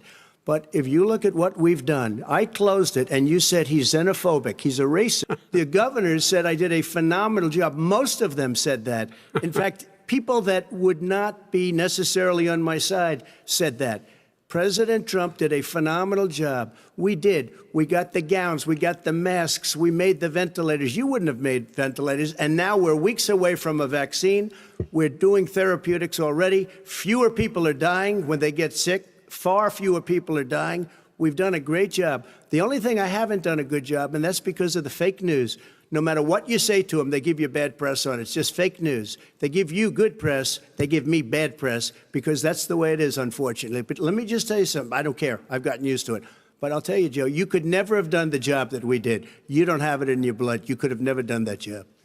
I know how to do the job. I know how to get the job Well, you done. didn't do very well in swine flu. H1N1, you were a disaster. Your own chief of staff said you were a disaster. 14,000 people died, not 200,000. There was no economic recession. Sir, you made a there was no recession. You made a point. Let him answer. And there was we didn't shut down the economy. This is his economy he shut down. The reason it's shut down is because, look, you folks at home, how many of you got up this morning and had an empty chair at the kitchen table because someone died of COVID? How many of you were in a situation where you lost your mom or dad and you couldn't even speak to them? You had a nurse holding a phone up so you could, in fact, say goodbye. You would have lost far more people. Far more people. And, you would have been and by the way, months late. his own CDC director says we could lose as many as another 200,000 people between now and the end of the year. And he held up. He said, if we just wear a mask, we can save half those numbers. Just a mask. And by the way, in terms of the whole notion of a vaccine, we're for a vaccine, but I don't trust him at all, nor do you. I know you don't. What we trust is a scientist. You don't trust Dr. Johnson Fauci. Johnson, Pfizer? Okay, by the way, gentlemen, let me move on to questions about the future, because you both have touched on two of the questions I'm going to ask. Focusing on the future first, President Trump, you have repeatedly either contradicted or been at odds with some of your government's own top scientists. The week before last, The head of the Centers for Disease Control, Dr. Redfield, said it would be summer before the vaccine would become generally available to the public. You said that he was confused and mistaken. Those were your two words. Yeah. But Dr. Slaoui, the head of your Operation Warp Speed, has said exactly the same thing. Are they both wrong? Well, I've spoken to the companies, and we can have it a lot sooner. It's a very political thing because people like this would rather make it political than save lives. It is a very political thing. I've spoken to Pfizer. I've spoken to all of the people that you have to speak to. We have great Moderna, Johnson & Johnson, and others. They can go faster than that by a lot. Become very political because the left, or I don't know if I call them left, I don't know what I call them. So you're suggesting that the head of your Operation Warp Speed, Dr. Slaoui? I disagree with him. Yeah, no, I disagree with both of them. And he didn't say that. He said it could be there, but it could also be much sooner. I had him in my office 2 days ago. He talked about the summer, sir, before it's generally available. Just like he said it's a possibility that we'll have the answer before November 1st. It could also be after that. When it's generally available. Well, we're going to deliver it right away. We have the military all set up. Logistically, they're all set up. We have our military that delivers soldiers, and they can do 200,000 a day. They're going to be delivering. This is the same man it's who all told set you up. By Easter this would be gone away. By the warm weather it'd be gone. Miraculous, like a miracle. And by the way, maybe you could inject some bleach in your arm, and that would take care of it. This is the same man. That was said sarcastically, and you know that. That was said sarcastically. And so here's the deal. This man is talking about a vaccine. Every serious company is talking about maybe having a vaccine done by the end of the year. But the distribution of that vaccine will not occur until sometime beginning or the middle of next year to get it out, if we get the vaccine. And pray God we will. Pray God we will. Mr. Vice President, I want to pick up You'll have the vaccine sooner I want to pick up on this question, though. You say the public can trust the scientists, but they can't trust President Trump. In fact, you said that again tonight. Your running mate, Senator Harris, goes further, saying the public health experts, quote, will be muzzled, will be suppressed.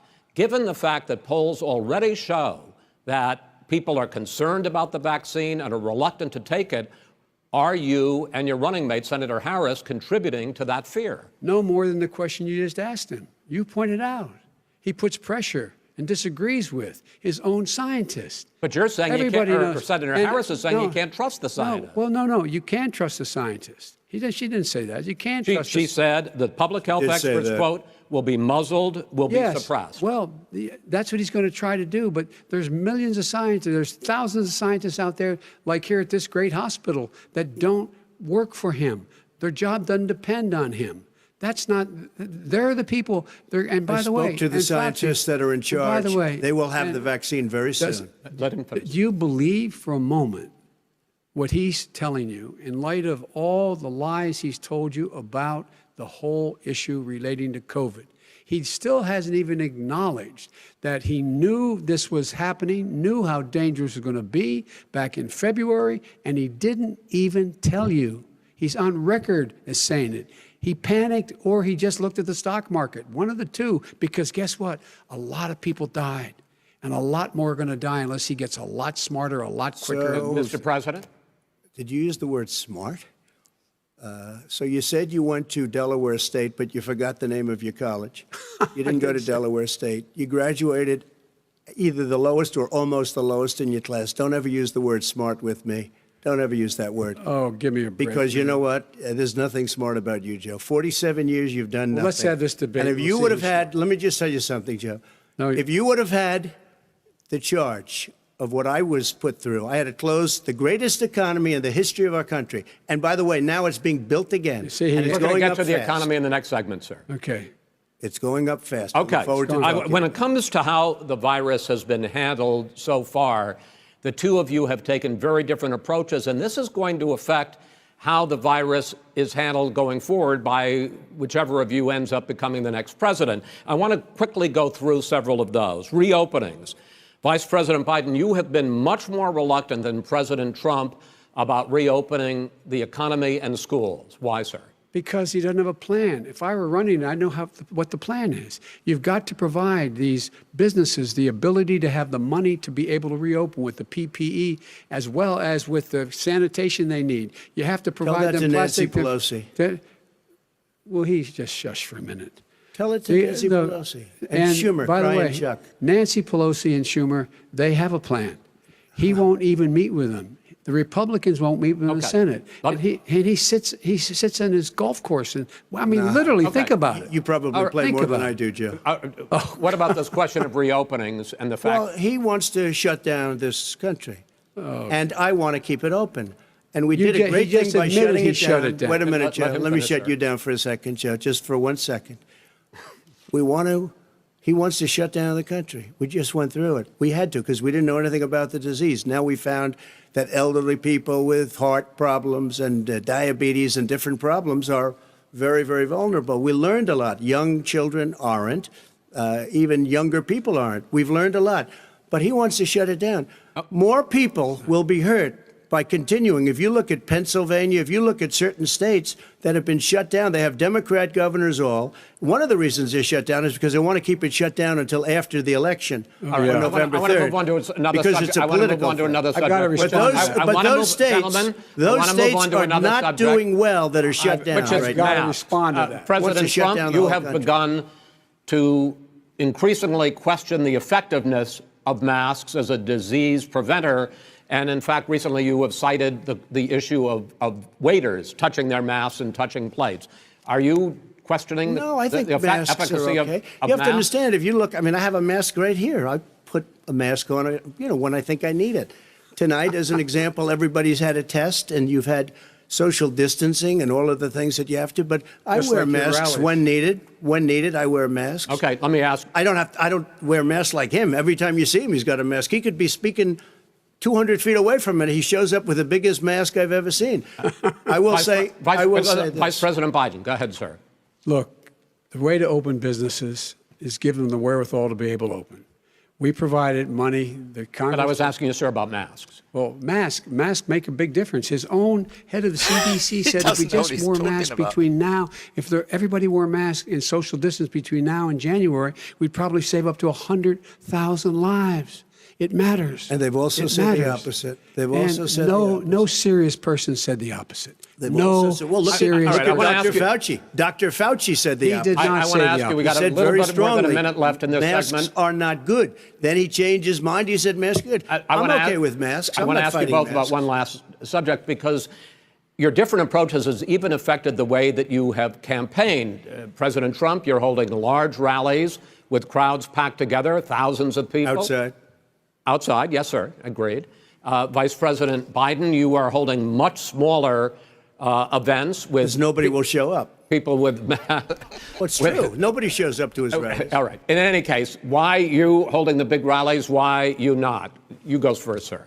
Because people want to hear what I have to say. But are you not worried about it spreading as a disease? president, and I'll have 35,000 people show up at airports. We use airports. Are you not worried about the we have disease a lot of issue, people. sir? Well, so far, we have had no problem whatsoever. It's outside. That's a big difference, according to the experts. And we do them outside. We have tremendous crowds, as you see. And literally on 24 hours notice. And Joe does the circles and has 3 people someplace. Okay. By the way, did you see one of the last big rallies he had? And a reporter came up to him to ask him a question. He said, no, stand back. Put on your mask. Put on a mask. Have you been tested? I'm way far away from those other people. That's what he said. I can't. I'm going to be okay. He's not worried about you. He's not worried about the people out there breathing in one another. We've had no negative effect. No negative effect. We've had no negative effect. And we've had 40,000 people at these rallies. Just quickly finish up because I want to move on to our next. Yes, I would. He's been totally irresponsible the way in which he has handled the social distancing and people wearing masks, basically encouraged them not to. All right. He's a fool on this. If you could get the crowds, you would have done the same thing. But you can't. Nobody cares. Gentlemen, can we move on to the economy? Yes. The economy is, I think it's fair to say, recovering faster than expected from the shutdown. Much faster. In the second quarter, the unemployment rate fell to 8.4% last month. The Federal Reserve says the hit to growth, which is going to be there, is not going to be nearly as big as they had expected. President Trump, you say we are in a V-shaped recovery. Vice President Biden, you say it's more of a K-shape. What difference does that mean to the American people in terms of the economy. President Trump, in this segment, you go first. So we built the greatest economy in history. We closed it down because of the China plague. When the plague came in, we closed it down, which was very hard psychologically to do. He didn't think we should close it down, and he was wrong. And again, 2 million people would be dead now instead of still 204,000 people is too much. One person is too much. Should have never happened from China. But what happened is we closed it down, and now we're reopening, and we're doing record business. We had 10.4 million people in a 4-month period that we've put back into the workforce. That's a record the likes of which nobody's ever seen before. And he wants to close down he will shut it down again. He will destroy this country. You know, a lot of people, between drugs and alcohol and depression, when you start shutting it down, you take a look at what's happening at some of your Democrat-run states where they have these tough shutdowns. And I'm telling you, it's because they don't want to open it. One of them came out last week. You saw that. Oh, we're going to open up on November 9th. Why November 9th? Because it's after the election. They think they're hurting us by keeping them closed. They're hurting people. People know what to do. They can social distance. They can wash their hands. They can wear masks. They can do whatever they want. But they got to open these states up. When you look at North Carolina, when you look, and these governors are under siege, Pennsylvania, Michigan, and a couple of others, you got to open these states up. It's not fair. You're talking about almost, it's like being in prison. And you look at what's going on with divorce, look at what's going on with alcoholism and drugs. It's a very, very sad thing. And he'll close down the whole country. This guy will close down the whole country and destroy our country. Our country is coming back incredibly well, setting records as it does it. We don't need somebody to come in and say, let's shut it down. All right. Your 2 minutes, sir. We're now moved to you. As I said, posing the question, the president says it's a V-shaped recovery. You say it's a K-shaped recovery. What's the difference? The difference is millionaires and billionaires like him in the middle of the COVID crisis have done very well. Billionaires have made another $300 billion because of his profligate tax proposal, and he only focused on the market. But you folks at home, you folks living in Scranton and Claymont and all the small towns and working class towns in America, how well are you doing? This guy paid a total of $750 in taxes. Sir, wait, no, sir, it's just the wrong statement. Yeah, I understand. You've agreed to the 2 minutes, so please let him have it. Do I get my time back? The fact is that he has, in fact, worked on this in a way that he's going to be the first president of the United States to leave office having fewer jobs in his administration than when he became president. Fewer jobs than when he became president. First one in American history. Secondly, the people who have lost their jobs are those people who have been on the front lines, those people who have been saving our lives, those people who have been out there dying, people who've been putting themselves in the way to make sure that we could all try to make it. And the idea that he is insisting that we go forward and open when you have almost half the states in America with a significant increase in COVID deaths and COVID cases in the United States of America. And he wants to open it up more. Why does he want to open it up? Why doesn't he take care of the American? You can't fix the economy until you fix the COVID crisis. And he has no intention of doing anything about making it better for you all at home in terms of your health and your safety. Schools. Why aren't schools open? Because it costs a lot of money to open them safely. You know, they were going to give, his administration was going to give the teachers and school students masks. And then they decided, no, couldn't do that because it's not a national emergency. Not a national emergency. They've done nothing to help small businesses. Nothing. They're closing. 1 in 6 is now gone. He ought to get on the job and take care of the needs of the American people so we can open safely. All right. Your time is up, sir. Well, we are going to get to... I have to respond to that. Well, you both had 2 minutes, sir. Excuse me, he made a statement. So did you. People want their schools, people want their schools open. They don't want to be shut down. They don't want their state shut down. They want their restaurants. I look at New York. It's so sad what's happening in New York. It's almost like a ghost town. And I'm not sure it can ever recover what they've done in New York. People want their places open. They want to get back to their lives. They'll be careful, but they want their schools open. I'm the one that brought back football. By the way, I brought back Big Ten football. It was me, and I'm very happy to do it. And people of Ohio are very proud of me. And you know how I found out? When he took gentlemen, we're going to get to your economic plans going forward in a moment. But first, Mr. President, As you well know, there's a new report that in 2016, the year you were elected president, and 2017, your first year as president, that you paid $750 a year in federal income tax each of those years. I know that you pay a lot of other taxes, but I'm asking you the specific question. Is it true that you paid $750 in federal income taxes each of those 2 years? I paid millions of dollars in taxes, millions of dollars of income tax. And let me just tell you, there was a story in one of the papers. Show us your tax I paid $38 million 1 year. I paid $27 million. Show us your tax 1 year. returns. I went. You'll see it as soon as it's finished. You'll see it. You know, if you want to go to the Board of Elections. There's a 118-page or so report that says everything I have, every bank I have, I'm totally under-leveraged because the assets are extremely good, and we have a very, I built Sir, a great I'm asking company. you a specific question, which But is... let me tell you... I understand all of that. I understand all of that. No, Mr. President, Go ahead. I'm asking you a question. Will you tell us how much you paid in federal income taxes in 2016 and 2017? Millions of dollars. You paid millions of dollars? Millions of dollars, So yes. not 750? Millions of dollars, and you'll get to see it. And you'll get to see it. But let me just tell you, Chris, let me just tell you something, that it was the tax laws. I don't want to pay tax. Before I came here, I was a private developer. I was a private business people. Like every other private person, unless they're stupid, they go through the laws, and that's what it is. He passed a tax bill that gave us all these privileges for depreciation and for tax credits. We build a building and we get tax credits, like the hotel on Pennsylvania Avenue. You get a massive, which, by the way, was given to me by the Obama administration, if you can believe that. Now, the man got fired right after that happened. But Vice President Biden, you want to respond? Yeah, I do want to respond. Look, the tax code that made him, put him in a position that he pays less tax than a school teacher makes on the money a school teacher makes is because of him he says he's smart because he can take advantage of the tax code.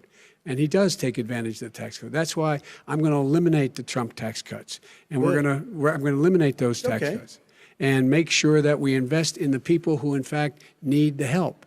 People out there need help. But why didn't you do it over the last 25 years? Because you weren't president. Because you weren't president screwing things up. You were a senator. And You're by the way, worst you were president America has ever had. Hey, Come Joe, on. let me just tell you, Joe. I've done more in 47 months. I've done more than you've done in 47 years, Joe. We've done things that you never even thought of doing, including fixing the broken military that you gave me, including taking care of your vets. Mr. President, we're talking about the economy. I'd like to ask you about your plans going forward, because, Mr. Vice President, your economic plan, if you were to be elected president, focuses a lot on big government, big taxes, big spending. I want to focus first on the taxes. You propose more than $4 trillion over a decade in new taxes on individuals making more than $400,000 a year and on corporations. President Trump says that that kind of an increase in taxes is going to hurt the economy as it's just coming out of a recession. Well, just take a look at what as the analysis done by Wall Street firms points out that my economic plan would create 7 million more jobs than his in 4 years, number one. And number two, it would create an additional $1 trillion in economic growth, because it would be about buying American. That we're going to make this federal government spend $600 billion a year on everything from ships to steel to buildings and the like. And under my proposal, we're going to make sure that every penny of that has to be made by a company. But respectfully, sir, I'm talking about taxes, not spending. By the way, I'm going to eliminate a significant number of the tax. I'm going to make the corporate tax 28%. It shouldn't be 21%. You have 91 companies, in the Fortune 500, who don't pay a single penny in tax, making billions of dollars. Why didn't you do it before when you were vice president with Obama? Because you, in fact, passed that.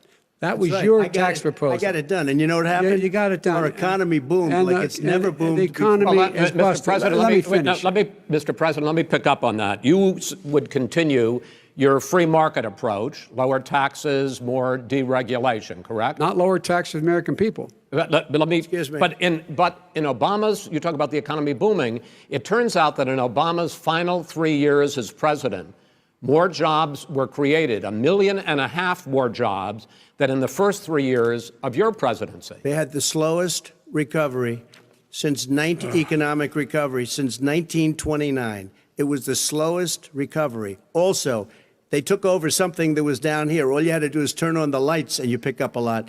But they had the slowest economic recovery since 1929. Let me tell you about the stock market. When the stock market goes up, that means jobs. It also means 401ks. If you got in, if you ever became president with your ideas, you want to terminate my taxes, I'll tell you what, you'll lose half of the companies that have poured in here will leave, and plenty of companies that are already here, they'll leave for other places. They will leave, and you will have a depression, the likes of which you've never seen. Look, we inherited the worst recession short of a depression in American history. I was asked to bring it back. We were able to have an economic recovery that created the jobs you're talking about. We handed him a booming economy. He blew it. It wasn't booming. Blew it. He blew it. It wasn't booming. It was the weakest recovery since 1929. Is it fair to say he blew it when fact, when there was record low unemployment before COVID? Yeah, but because what he did, even before COVID, manufacturing went in the hole. Manufacturing went in the hole. Excuse me, Chris. Wait. Number two. Chris. Number three. They said it would take. No, you're on number two. No. Chris. They said it would take a miracle to bring back manufacturing. I brought back 700,000 jobs. They brought back nothing. They gave up on manufacturing. Part of my standard fare. I'm the guy that brought back the automobile industry. All right, let him know. We brought back, I was asked to bring back Chrysler and General Motors. We brought them back right here in the state of Ohio and Michigan. He blew it. They're gone. He blew it. And in fact, they're going. Ohio had the best year it's ever had last year. Michigan had the best year they've ever had. That is not true. Many car companies came in from Germany, from Japan, went to Michigan, went to Ohio. They're not having and they didn't come in with you. Mr. Vice President, go ahead. And so you take a look at what he's actually done.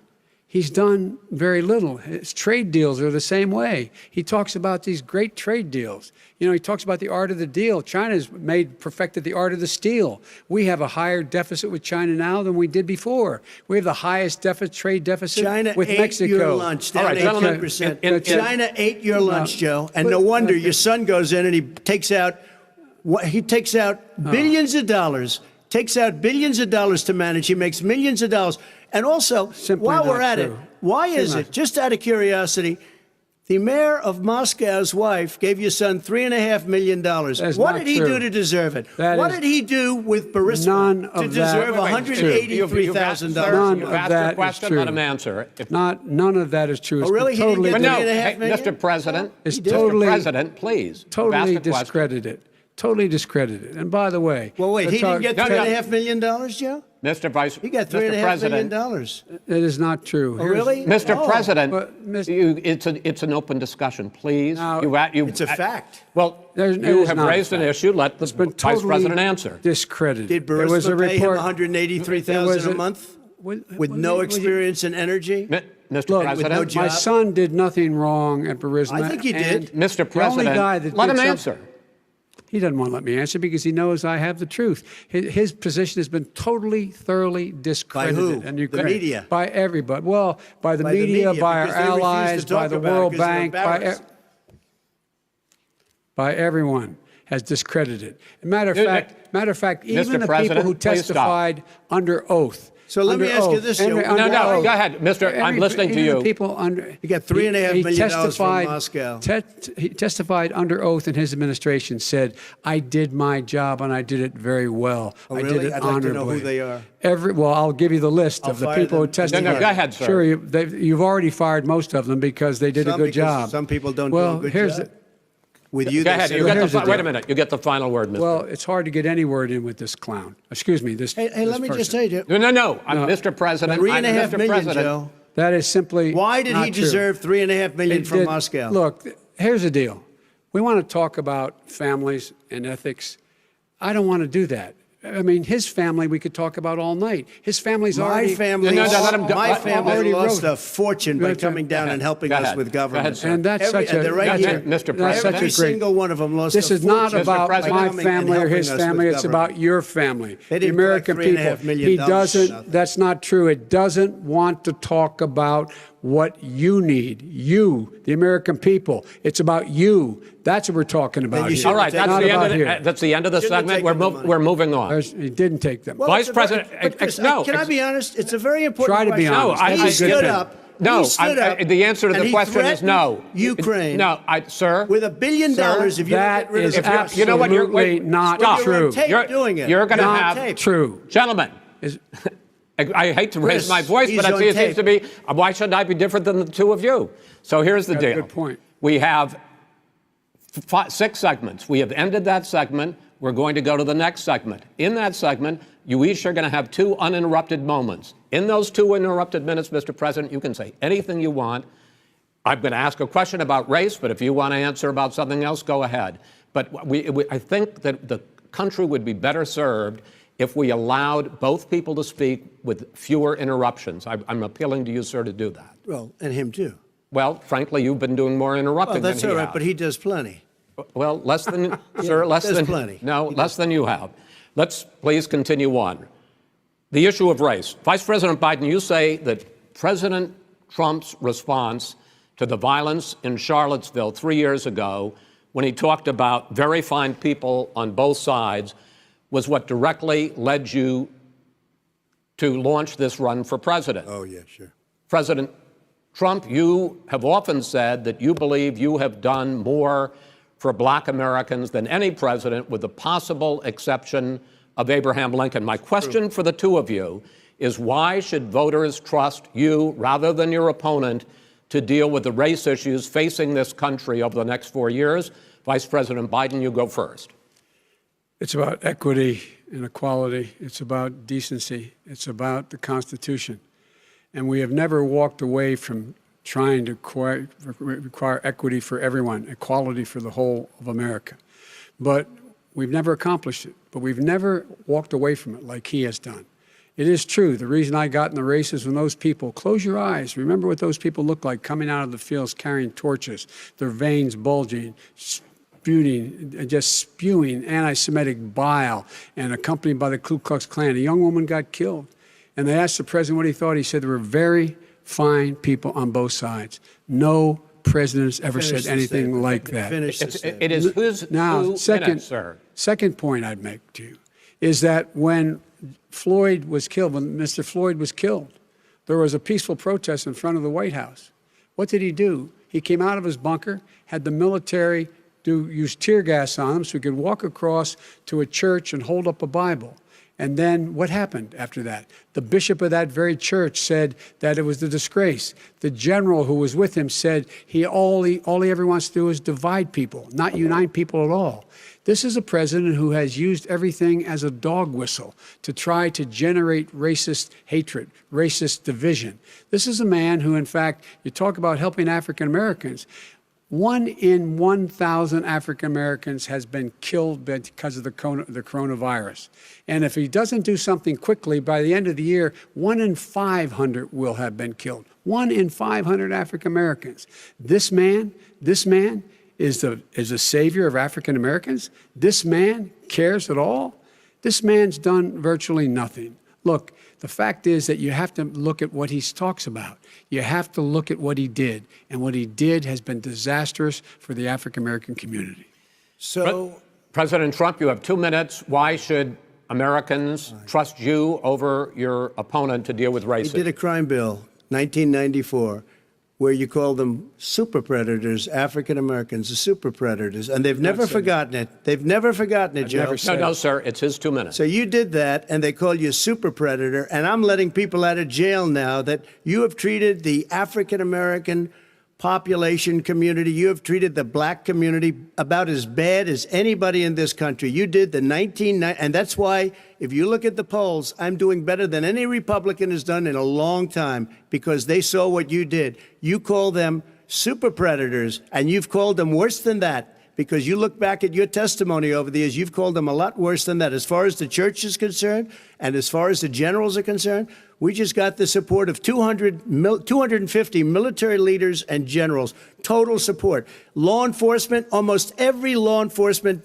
group in the United States. I have Florida, I have Texas, I have Ohio, I have Portland. The sheriff just came out today and he said, I support President Trump. I don't think you have any law enforcement. You can't even say the word law enforcement, because if you say those words, you're going to lose all of your radical left supporters. And why aren't you saying those words, Joe? Why don't you say the words law enforcement? Because you know what? If they called us in Portland, we would put out that fire in a half an hour, but they won't do it because they're run by radical left Democrats. If you look at Chicago, if you look at any place you want to look, Seattle, they heard we were coming in the following day, and they put up their hands, and we got back Seattle. Minneapolis, we got it back, Joe, because we believe in law and order, but you don't. The top 10 cities and just about the top 40 cities are run by Democrats and in many cases radical left. And they've got you wrapped around their finger, Joe, to a point where you don't want to say anything about law and order. And I'll tell you what, the people of this country want and demand law and order, and you're afraid to even say it. All right. I want to return to the question of race.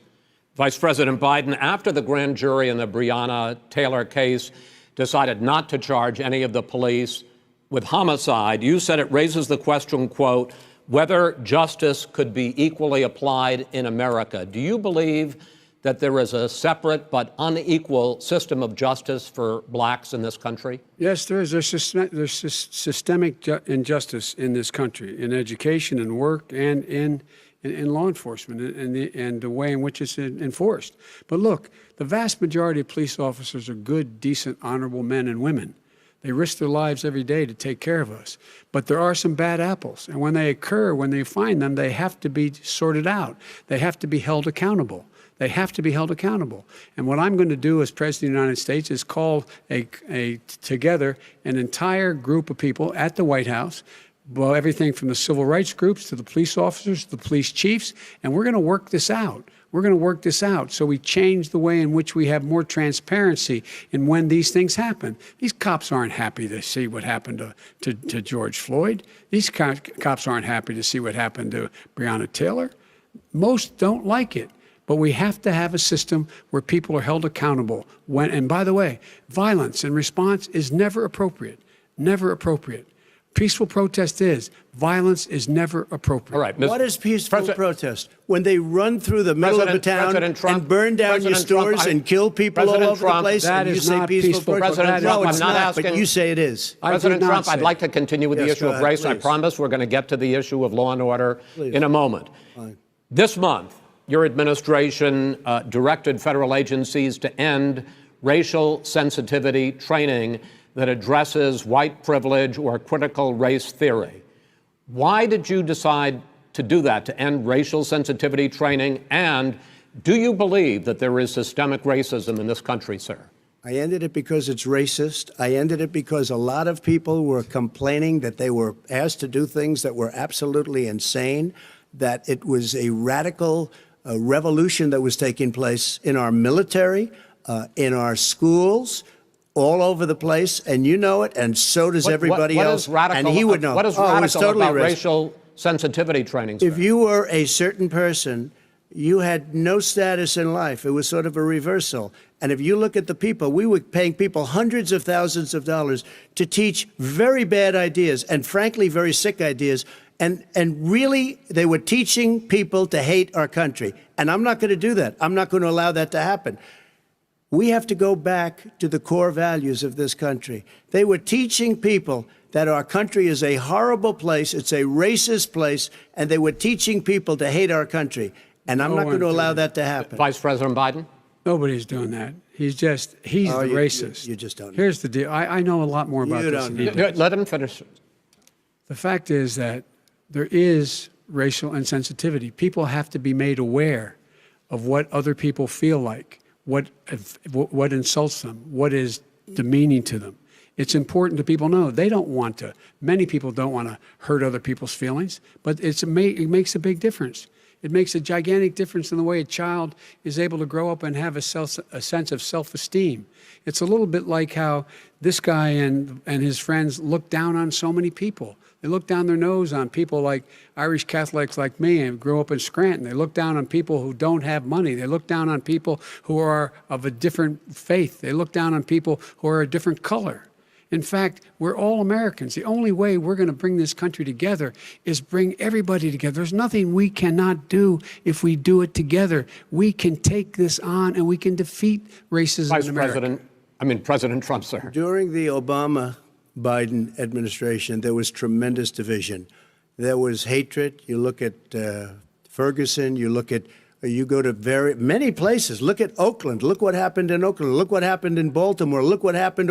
Frankly, it was more violent than what I'm even seeing now. Oh, my but Lord. The reason is that ridiculous. the Democrats that run these Absolutely cities ridiculous. don't want to talk like you about law and order. Violent and you crime, still haven't mentioned. violent Are you in crime. favor of law and order? I'm in favor of law. You follow Are you in it and a little favor bit of law and order? Go yes, ahead, I'm say in it. favor. You Everybody's asked a in favor question, of let him finish. Law and order. Law and order. Let him answer. Law and order with justice, where people get treated fairly. Okay. And the fact of the matter is, violent crime went down 15% in our administration. All right. It's gone up on his watch. Went down much more in ours. All right, we're now.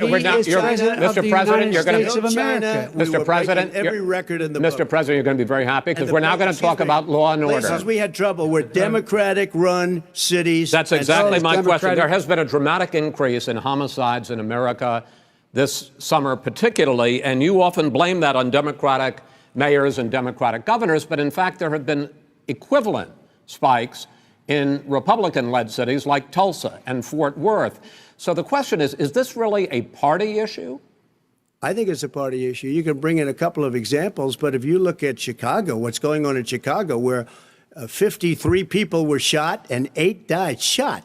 If you look at New York, where it's going up like nobody's ever seen anything, the numbers are going up 100, 150, 200%. Crime. It is crazy what's going on. And he doesn't want to say law and order because he can't, because he'll lose his radical left supporters. And once he does that, it's over with. But if he ever got to run this country and they ran it the way he would want to run it, our suburbs would be gone. By the way, our suburbs would be gone, and you would see problems like you've never seen. He would know a suburb unless he took a wrong turn. Oh, I know suburbs. He would not. So much I was better. raised, Go ahead. Wait a minute. I was raised in the suburbs. This is not 1950. All these dog whistles and racism don't work anymore. Suburbs are by and large integrated. There's many people today driving their kids to soccer practice and or to black and white and Hispanic in the same car as there have been any time in the past. What really is a threat to the suburbs and their safety is his failure to deal with COVID. They're dying in the suburbs. His failure to deal with the environment. They're being flooded. They're being burned out because his refusal to do anything. That's why the suburbs are in trouble. I do want to talk about this issue of law and order, though. And in the joint recommendation that came from the Biden-Bernie Sanders task force, you talked about, quote, reimagining policing. Yeah. First of all, what does reimagining policing mean, and do you support? It means. Let me, if I might finish the question. What does reimagining policing mean, and do you support the Black Lives Matter call for community control of policing? Look, what I support is the police having the opportunity to deal with the problems they face. And I'm totally opposed to defunding the police officers. As a matter of fact, local police, the only one defunding it, his budget calls for a $400 million cut in local law enforcement assistance. They need more assistance. They need, when they show up for a 9/11 call, to have someone with them as a psychologist or psychiatrist to keep them from having to use force and be able to talk people down.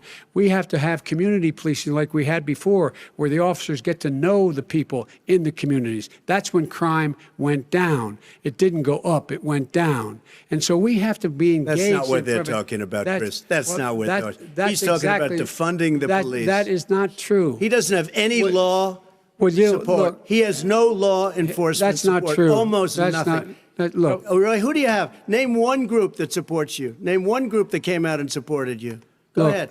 Look, think. We have time. We don't have time to do anything. No, think about it. Name one law enforcement group that came out and supported gentlemen, you. I think I'm going to take back the moderator's role, and I want to get to another subject, which is the issue of protests in many cities that have turned violent. In Portland, Oregon, especially, we had more than 100 straight days of protests, which I think you would agree, you talk about peaceful protests, many of those turned into riots. Mr. Vice President, you say that people who commit crimes should be held accountable. The question I have, though, is as the Democratic nominee, and earlier tonight you said that you are the Democratic Party right now, have you ever called the Democratic mayor of Portland or the Democratic governor of Oregon and said, hey, you got to stop this, bring in the National Guard, do whatever it takes, but you'd stop the days and months of violence in Portland? I don't hold public office now. I am a former vice president. I've made it clear in my public statements that the violence should be prosecuted. It should be prosecuted, and anyone who commits it. But you've never called for the people, the leader. Excuse me, sir.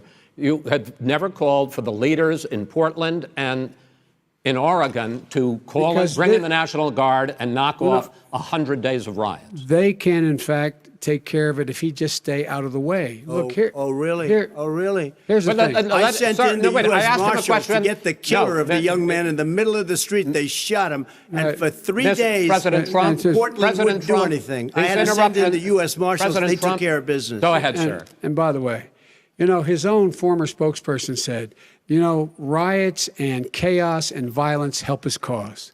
That's what this is all about. I don't know who said that. I do. Who?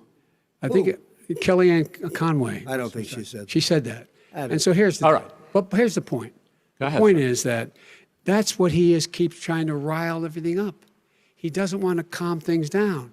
Instead of going in and talking to people and saying, let's get everybody together, figure out how to deal with this.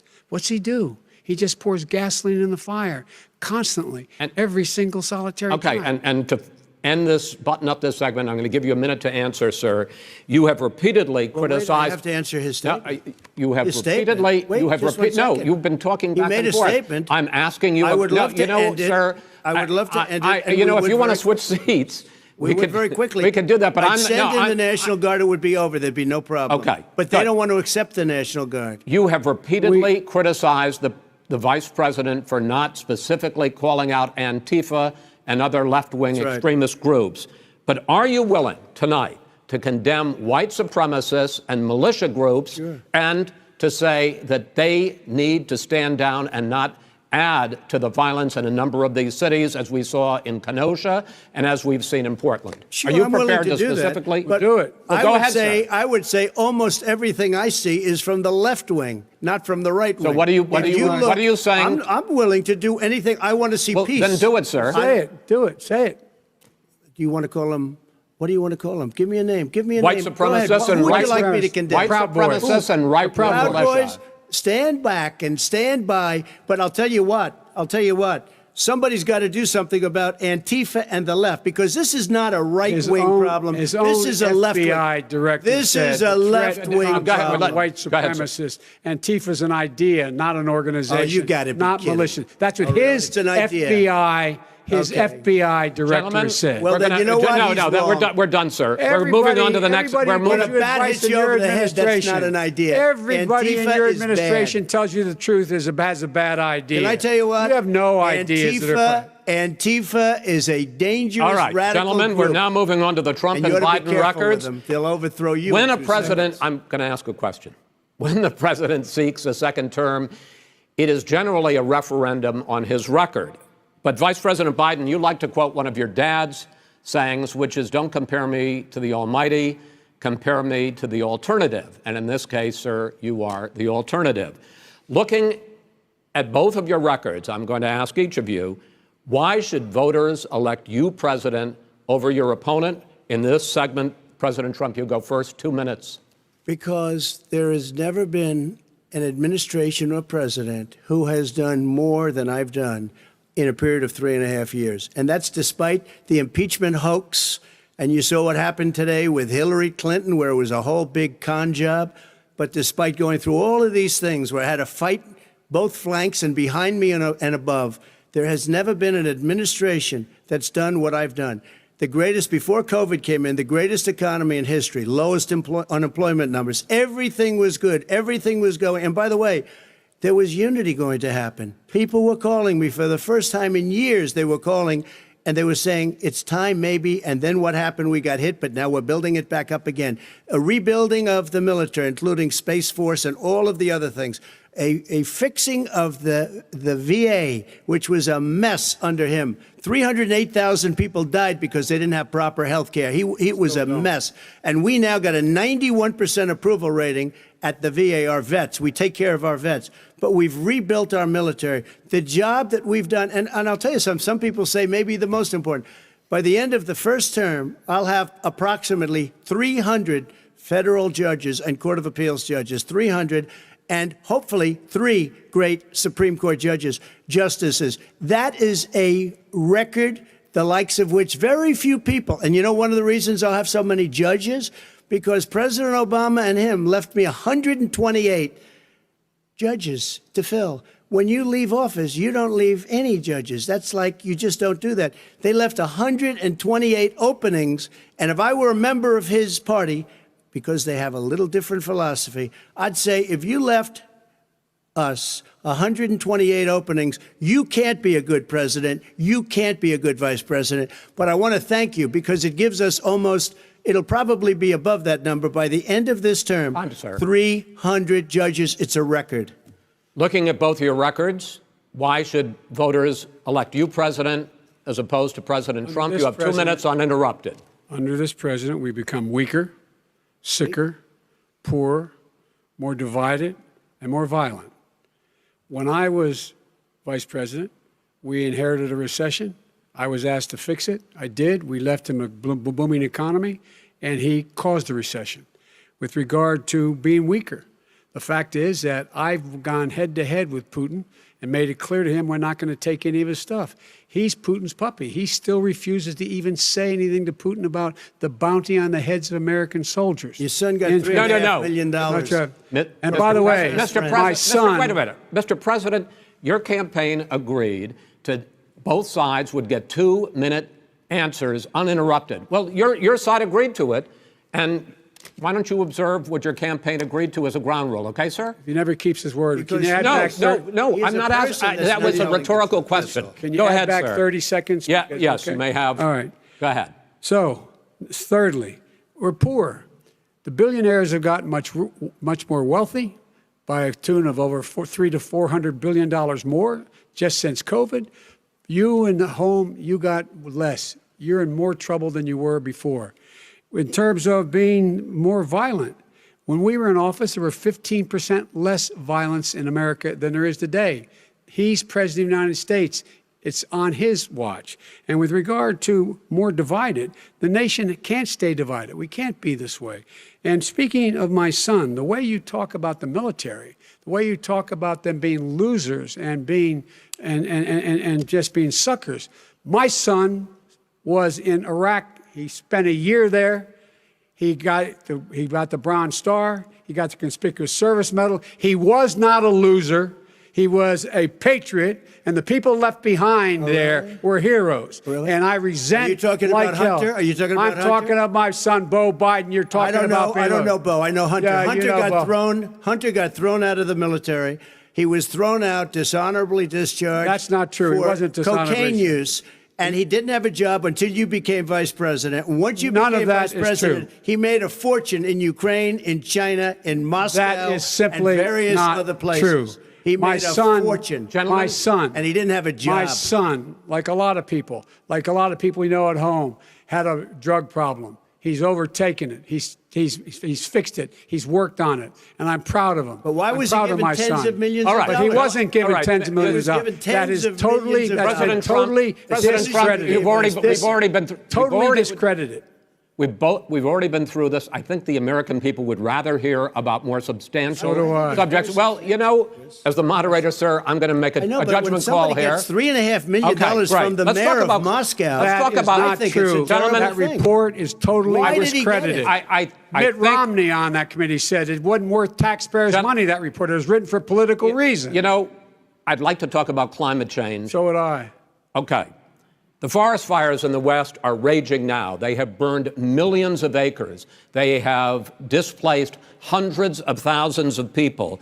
When state officials there blame the fires on climate change, Mr. President, you said, I don't think the science knows. Over your 4 years, you have pulled the U.S. out of the Paris Climate Accord. You have rolled back a number of Obama environmental records. What do you believe about the science of climate change, and what will you do in the next 4 years to confront it? I want crystal clean water and air. I want beautiful, clean air. We have now the lowest carbon. If you look at our numbers right now, we are doing phenomenally. But I haven't destroyed our businesses. Our businesses aren't put out of commission. If you look at the Paris Accord, it was a disaster from our standpoint. And people are actually very happy about what's going on because our businesses are doing well. As far as the fires are concerned, you need forest management in addition to everything else. The forest floors are loaded up with trees, dead trees that are years old, and they're like tinder, and leaves and everything else. You drop a cigarette in there, the whole forest burns down. You've got to have forest management. What do you You've got to have believe? cuts. What do you believe about the science of climate change, sir? I believe that we have to do everything we can to have immaculate air, immaculate water, and do whatever else we can that's good. You know, we're planting 1 billion trees, the Billion Tree Project, and it's very exciting for a lot of people. That human pollution, greenhouse gas emissions contributes to the global warming of this planet? I think a lot of things do, but I think to an extent, yes. But I also think we have to do better management of our forests. Every year, I get the call, California's burning. California's burning. If that was cleaned, if you had forest management, good forest management, you wouldn't be getting those calls. You know, in Europe, they have forest cities. They're called forest cities. They maintain their forests. They manage their forests. I was with the head of a major country. It's a forest city. He said, sir, we have trees that are far more, they ignite much easier than California. There shouldn't be that problem. I spoke with the governor about it. I'm getting along very well with the governor. But I said, you know, at some point, you can't every year have hundreds of thousands of acres of land just burned to the ground.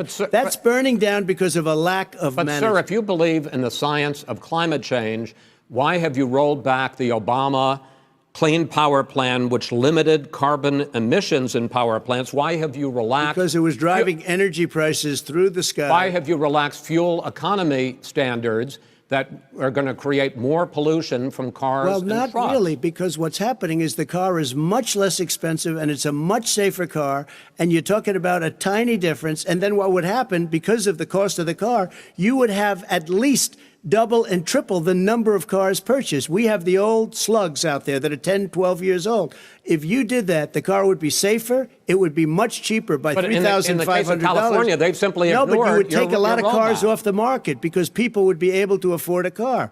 Now, and by the way, we're going to see how that turns out. But a lot of people agree with me, many people.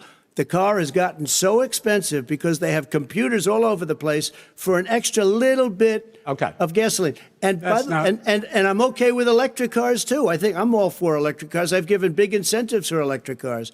But what they've done in California is just crazy. Right. Vice President Biden, I'd like you to respond to the president's climate change record, but I also want to ask you about a concern. You proposed $2 trillion in green jobs. You talk about new limits, not abolishing, but new limits on fracking, ending the use of fossil fuels to generate electricity by 2035, and zero net emission of greenhouse gases by 2050. The president says a lot of these things would tank the economy and cost millions of jobs. He's absolutely wrong, number one. Number two, if in fact, during our administration, the Recovery Act, I was in charge, able to bring down the cost of renewable energy to cheaper than or as cheap as coal and gas and oil. Nobody's going to build another coal-fired plant in America. No one's going to build another oil-fired plant in America. They're going to move to renewable energy, number one.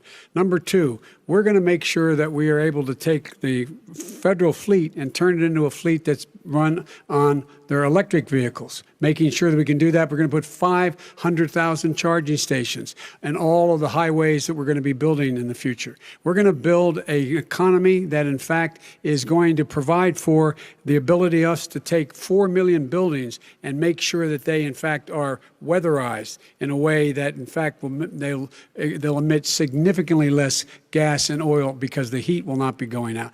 There's so many things that we can do now to create thousands and thousands of jobs. We can get to net zero in terms of energy production by 2035.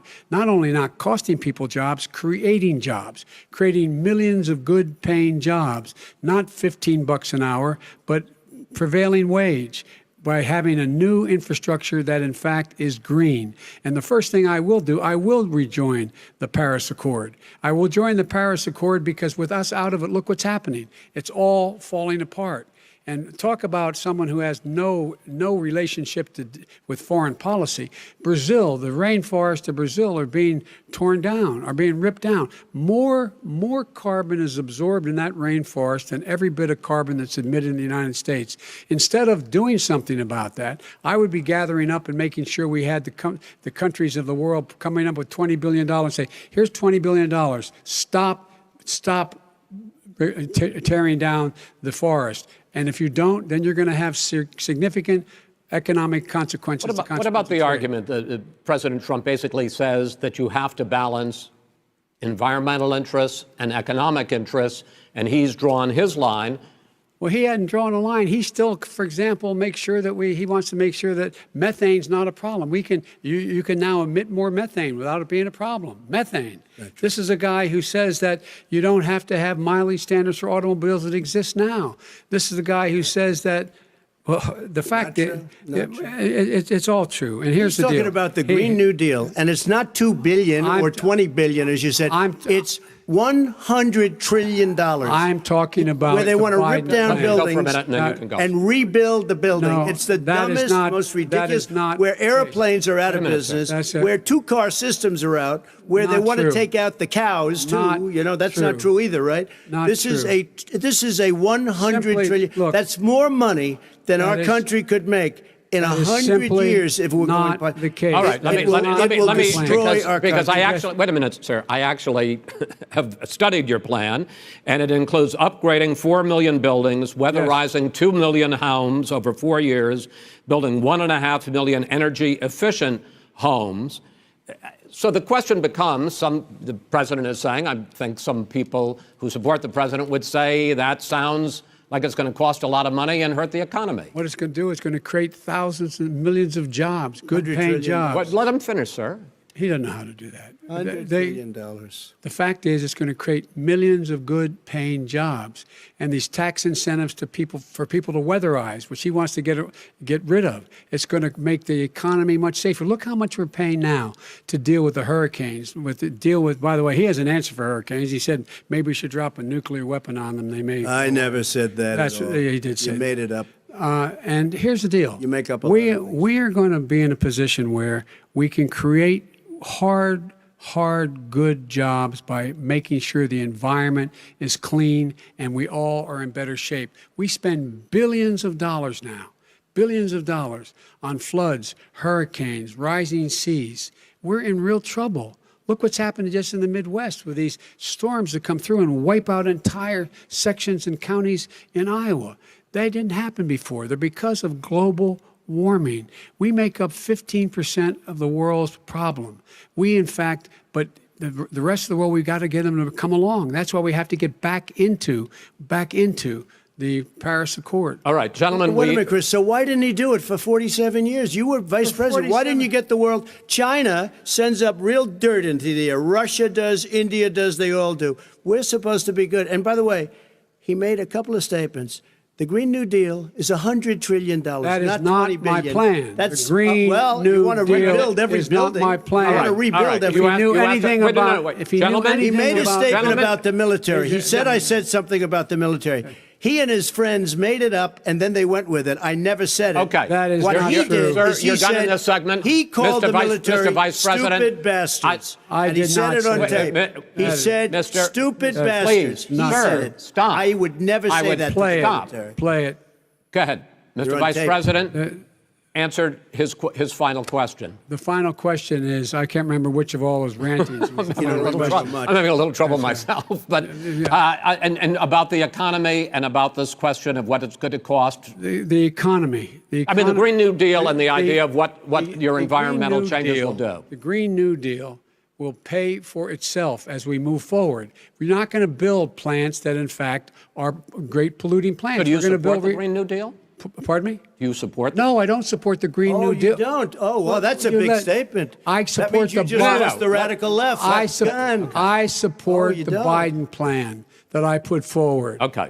The Biden plan, which is different than what he calls the radical Green New Deal. All right, gentlemen, final segment, election integrity. As we meet tonight, millions of Americans are receiving mail-in ballots or going to vote early. How confident should we be that this will be a fair election? And what are you prepared to do over the next 5+ weeks, because it'll not only be to Election Day, but also counting some ballots, mail-in ballots after Election Day? What are you prepared to do to reassure the American people that the next president will be the legitimate winner of this election? In this final segment, Mr. Vice President, you go first. Prepared to let people vote. They should go to iwillvote.com. Decide how they're going to vote, when they're going to vote, and what means by which they're going to vote. His own Homeland Security Director, and as well as the FBI Director, says there is no evidence at all that mail-in ballots are a source of being manipulated and cheating. They said that. The fact is that there are going to be millions of people because of COVID that are going to be voting by mail-in ballots, like he does, by the way. He sits behind the Resolute desk and sends his ballot to Florida, number one. Number two, we're going to make sure that those people who want to vote in person are able to vote because enough poll watchers are there to make sure they can socially distance. The polls are open on time, and the polls stay open until the votes are counted. And this is all about trying to dissuade people from voting because he's trying to scare people into thinking that it's not going to be legitimate. Show up and vote. You will determine the outcome of this election. Vote, vote, vote. If you're able to vote early in your state, vote early. If you're able to vote in person, vote in person. Vote whatever way is the best way for you, because he cannot stop you from being able to determine the outcome of this election. And in terms of whether or not when the votes are counted, and they're all counted, that will be accepted. If I win, that will be accepted. If I lose, that'll be accepted. But by the way, if in fact he says he's not sure what he's going to accept, well, let me tell you something. It doesn't matter, because if we get the votes, it's going to be all over. He's going to go. He can't stay in power. It won't happen. It won't happen. So vote. Just make sure you understand you have it in your control to determine what this country is going to look like the next 4 years. Is it going to change, or you get 4 more years of these lies? Mr. President, 2 minutes. So when I listened to Joe talking about a transition, there's been no transition from when I won. I won that election. And if you look at crooked Hillary Clinton, if you look at all of the different people, there was no transition, because they came after me trying to do a coup. They came after me spying on my campaign. They started from the day I won, and even before I won, from the day I came down the escalator with our First Lady. They were a disaster. They were a disgrace to our country. And we've caught them. We've caught them all. We've got it all on tape. We've caught them all. And by the way, you gave the idea for the Logan Act against General Flynn. You better take a look at that, because we caught you in a sense. And President Obama was sitting in the office. He knew about it too. So don't tell me about a free transition.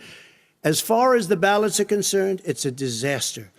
A solicited ballot, okay, solicited is okay. You're soliciting, you're asking, they send it back, you send it back.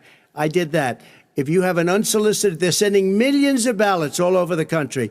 There's fraud. They found them in creeks. They found some with the name Trump, just happened to have the name Trump just the other day in a waste paper basket. They're being sent all over the place. They sent 2 in a Democrat area. They sent out 1,000 ballots. Everybody got 2 ballots. This is going to be a fraud like you've never seen. The other thing, it's nice on November 3rd, you're watching and you see who won the election. And I think we're going to do well, because people are really happy with the job we've done. But you know what? We won't know. We might not know for months, because these ballots are going to be all over. Take a look at what happened in Manhattan. Take a look at what happened in New Jersey. Take a look at what happened in Virginia and other places. They're not losing 2%, 1%, which, by the way, is too much. An election could be won or lost with that. They're losing 30 and 40%. It's a fraud, and it's a shame. And can you imagine where they say you have to have your ballot in by November 10th? November 10th. That means that's 7 days after the election, in theory, should have been announced. Okay. We have major states with that, sir, all run by 2 minutes Democrats. is 2 minutes. All run by Democrats. It's President Trump, it's a rigged election. you're going to be able to continue. You have been charging for months that mail-in balloting is going to be a disaster. You say it's rigged, that it's going to lead to fraud. But in 2018, in the last midterm election, 31 million people voted mail-in voting. That was a quarter, more than a quarter of all the voters that year cast their ballots by mail.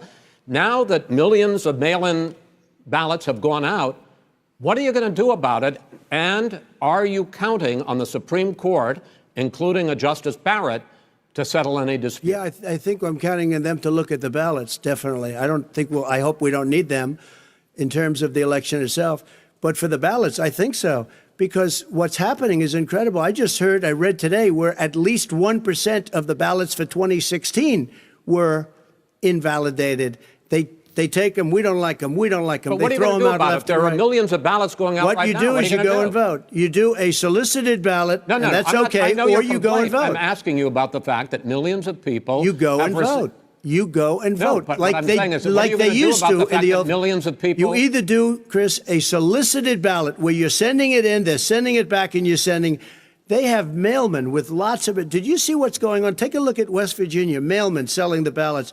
They're being sold. They're being dumped in rivers.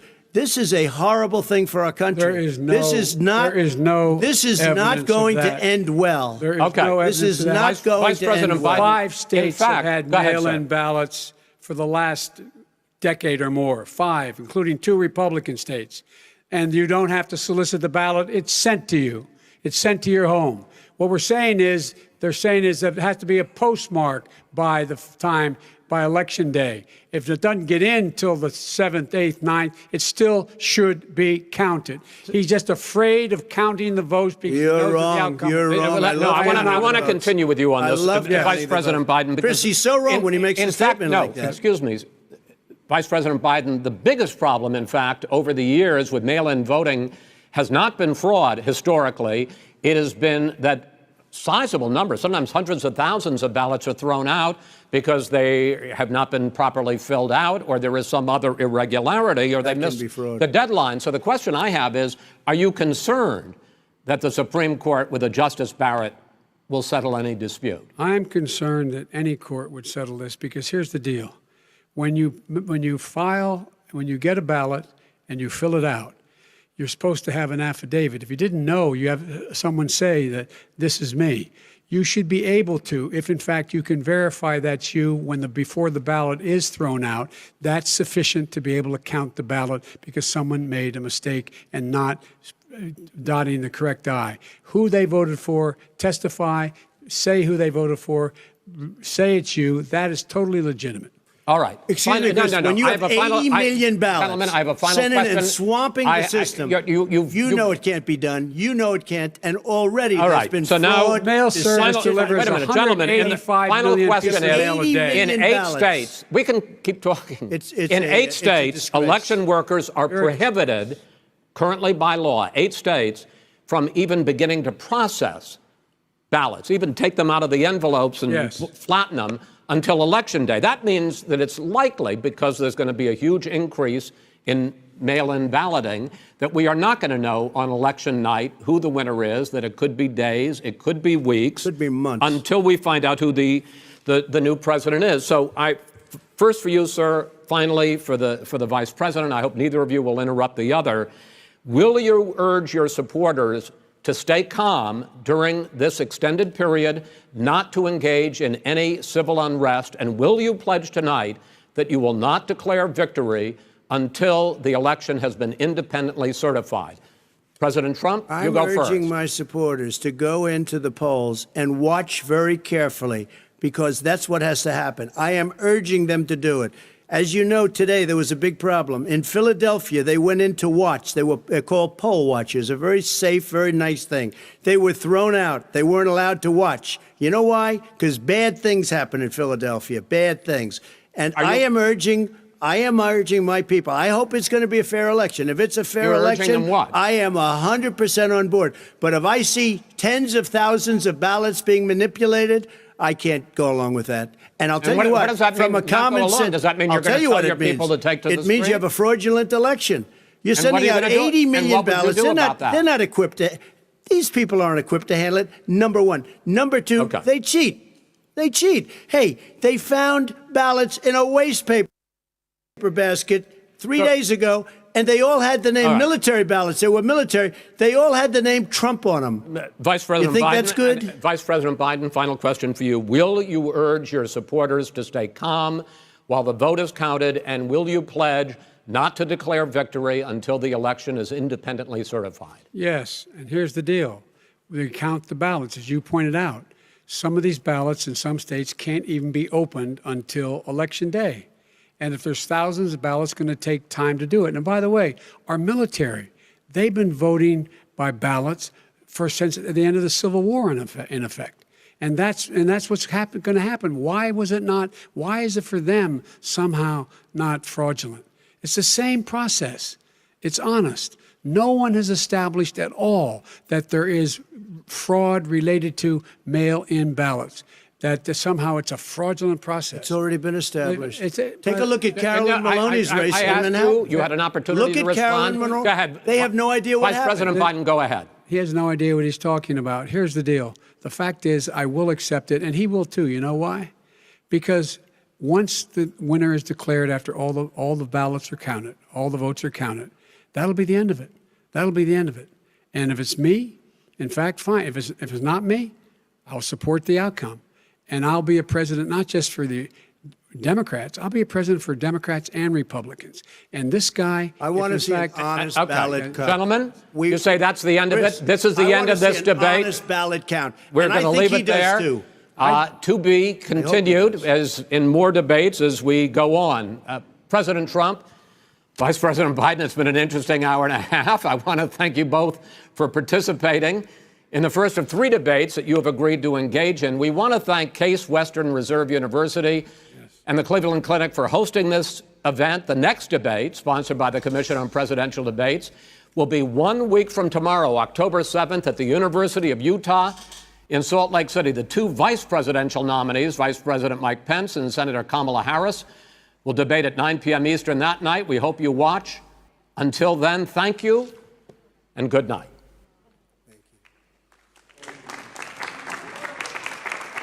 Thank you.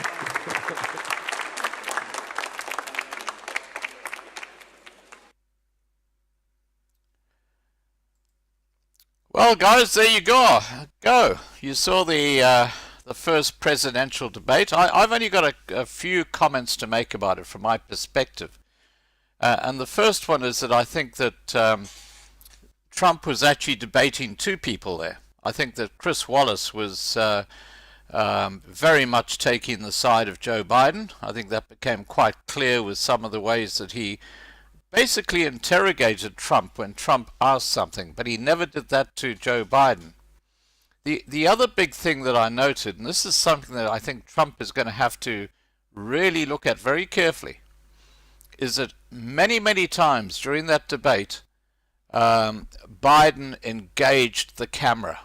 You know why he looked at the camera and he used his hands and he said, "I'm doing this for you," whereas Trump didn't. And I think that's a very, very powerful psychological thing that Biden did. When it comes to the debate itself, there were many times where Biden was floundering. He wasn't sure what he was talking about. But overall, I think this debate was closer than we feared. And I think the big trump card, if I can use that word for Biden, was him looking and engaging with the camera. Because when he did that, you could feel like he was talking to you directly. He wasn't talking to people in the room. And I think that's a very powerful tactic that the Trump mob are going to have to look at. I'm looking forward to seeing your comments, see if there's anything here in the side chat about what I've just said. And I would say the debate was pretty close, closer than Trump wanted, but I think that's where it's at.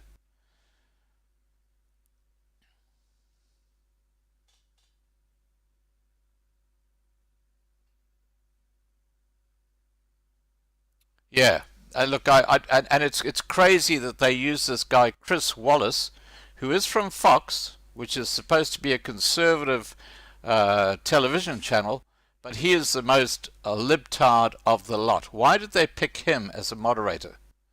Because he certainly didn't moderate on a fair and balanced way. That's my perspective.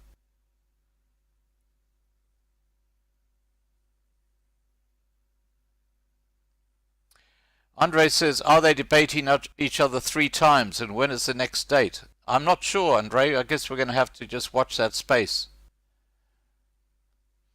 Yeah, Louise says Trump underestimated Biden. Yeah, he did seem on the defensive. I think there were a couple of counter punches that Biden threw that threw Trump in the middle there.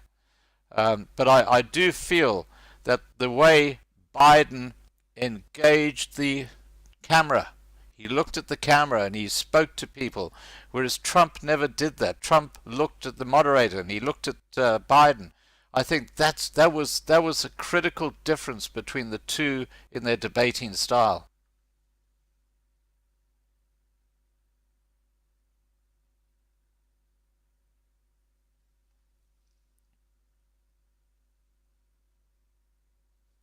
All right, guys, I'm going to shut down this live stream now, and I encourage you to keep on putting your comments in the side chat. I'll keep the side chat open for about 10 minutes so you can debate what you think, who won. All right, let me put it this way. Before I close this channel off, if you think Trump won, put in 1. If you think Biden won, put in 2 in the side chat. Let's see what the result is.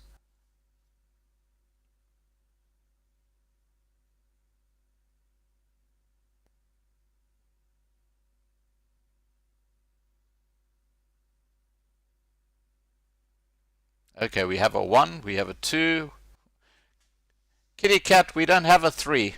Sorry to disappoint you. And Heart, we don't have a 4. Well, at the moment, Trump is winning, hands down. And I do have to say, I think people who watch this will notice that the moderator was acting like another debater against Trump in this discussion.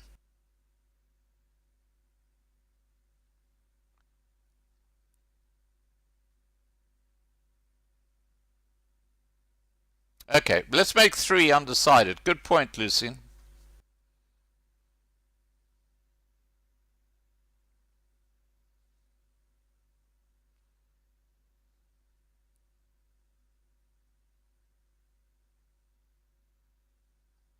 Okay, so let's call that debate a draw, shall we? Let's just call it a draw. Let's see what happens with the second debate. I think Trump's team will have learnt a few lessons with this one. One, that Biden was able to cope, and secondly, that Biden engaged the television audience much better than Trump did. And I think that's a huge issue for Trump. I really do.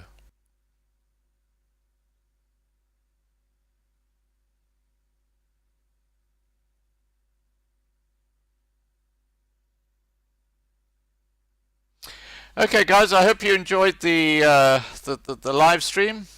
That's it. Obviously, Trump needs to get in if we're going to save the world. If Biden gets in, it's going to be a disaster. So they've got some work to do, but I'm sure they'll do it.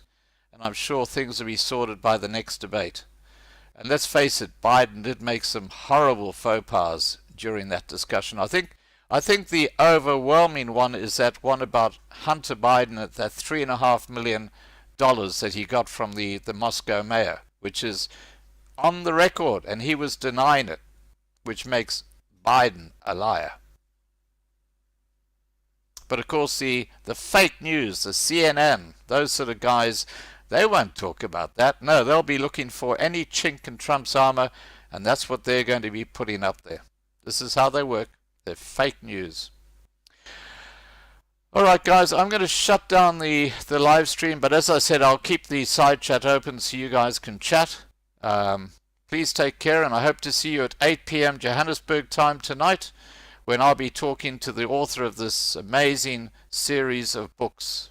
Very, very interesting. It's all centered around Durban in the 1980s. And that's when I was in KwaZulu-Natal, so it's of particular interest to me. Cheers for now. Take care. Oh, and before I go, sorry guys, thanks to the moderators for keeping an eye on things over there. It's good to see you guys up, and Michelle and Wolfie. You're up at all hours of the night, but lovely to see you guys here. And Glenn, good to see you here, buddy. I know you're in Victoria, in New South... not Victoria, you're in New South Wales. Let me get this right. You're in southern New South Wales in Australia. All right, guys, take care. And I'm ending the live stream. Bye for now.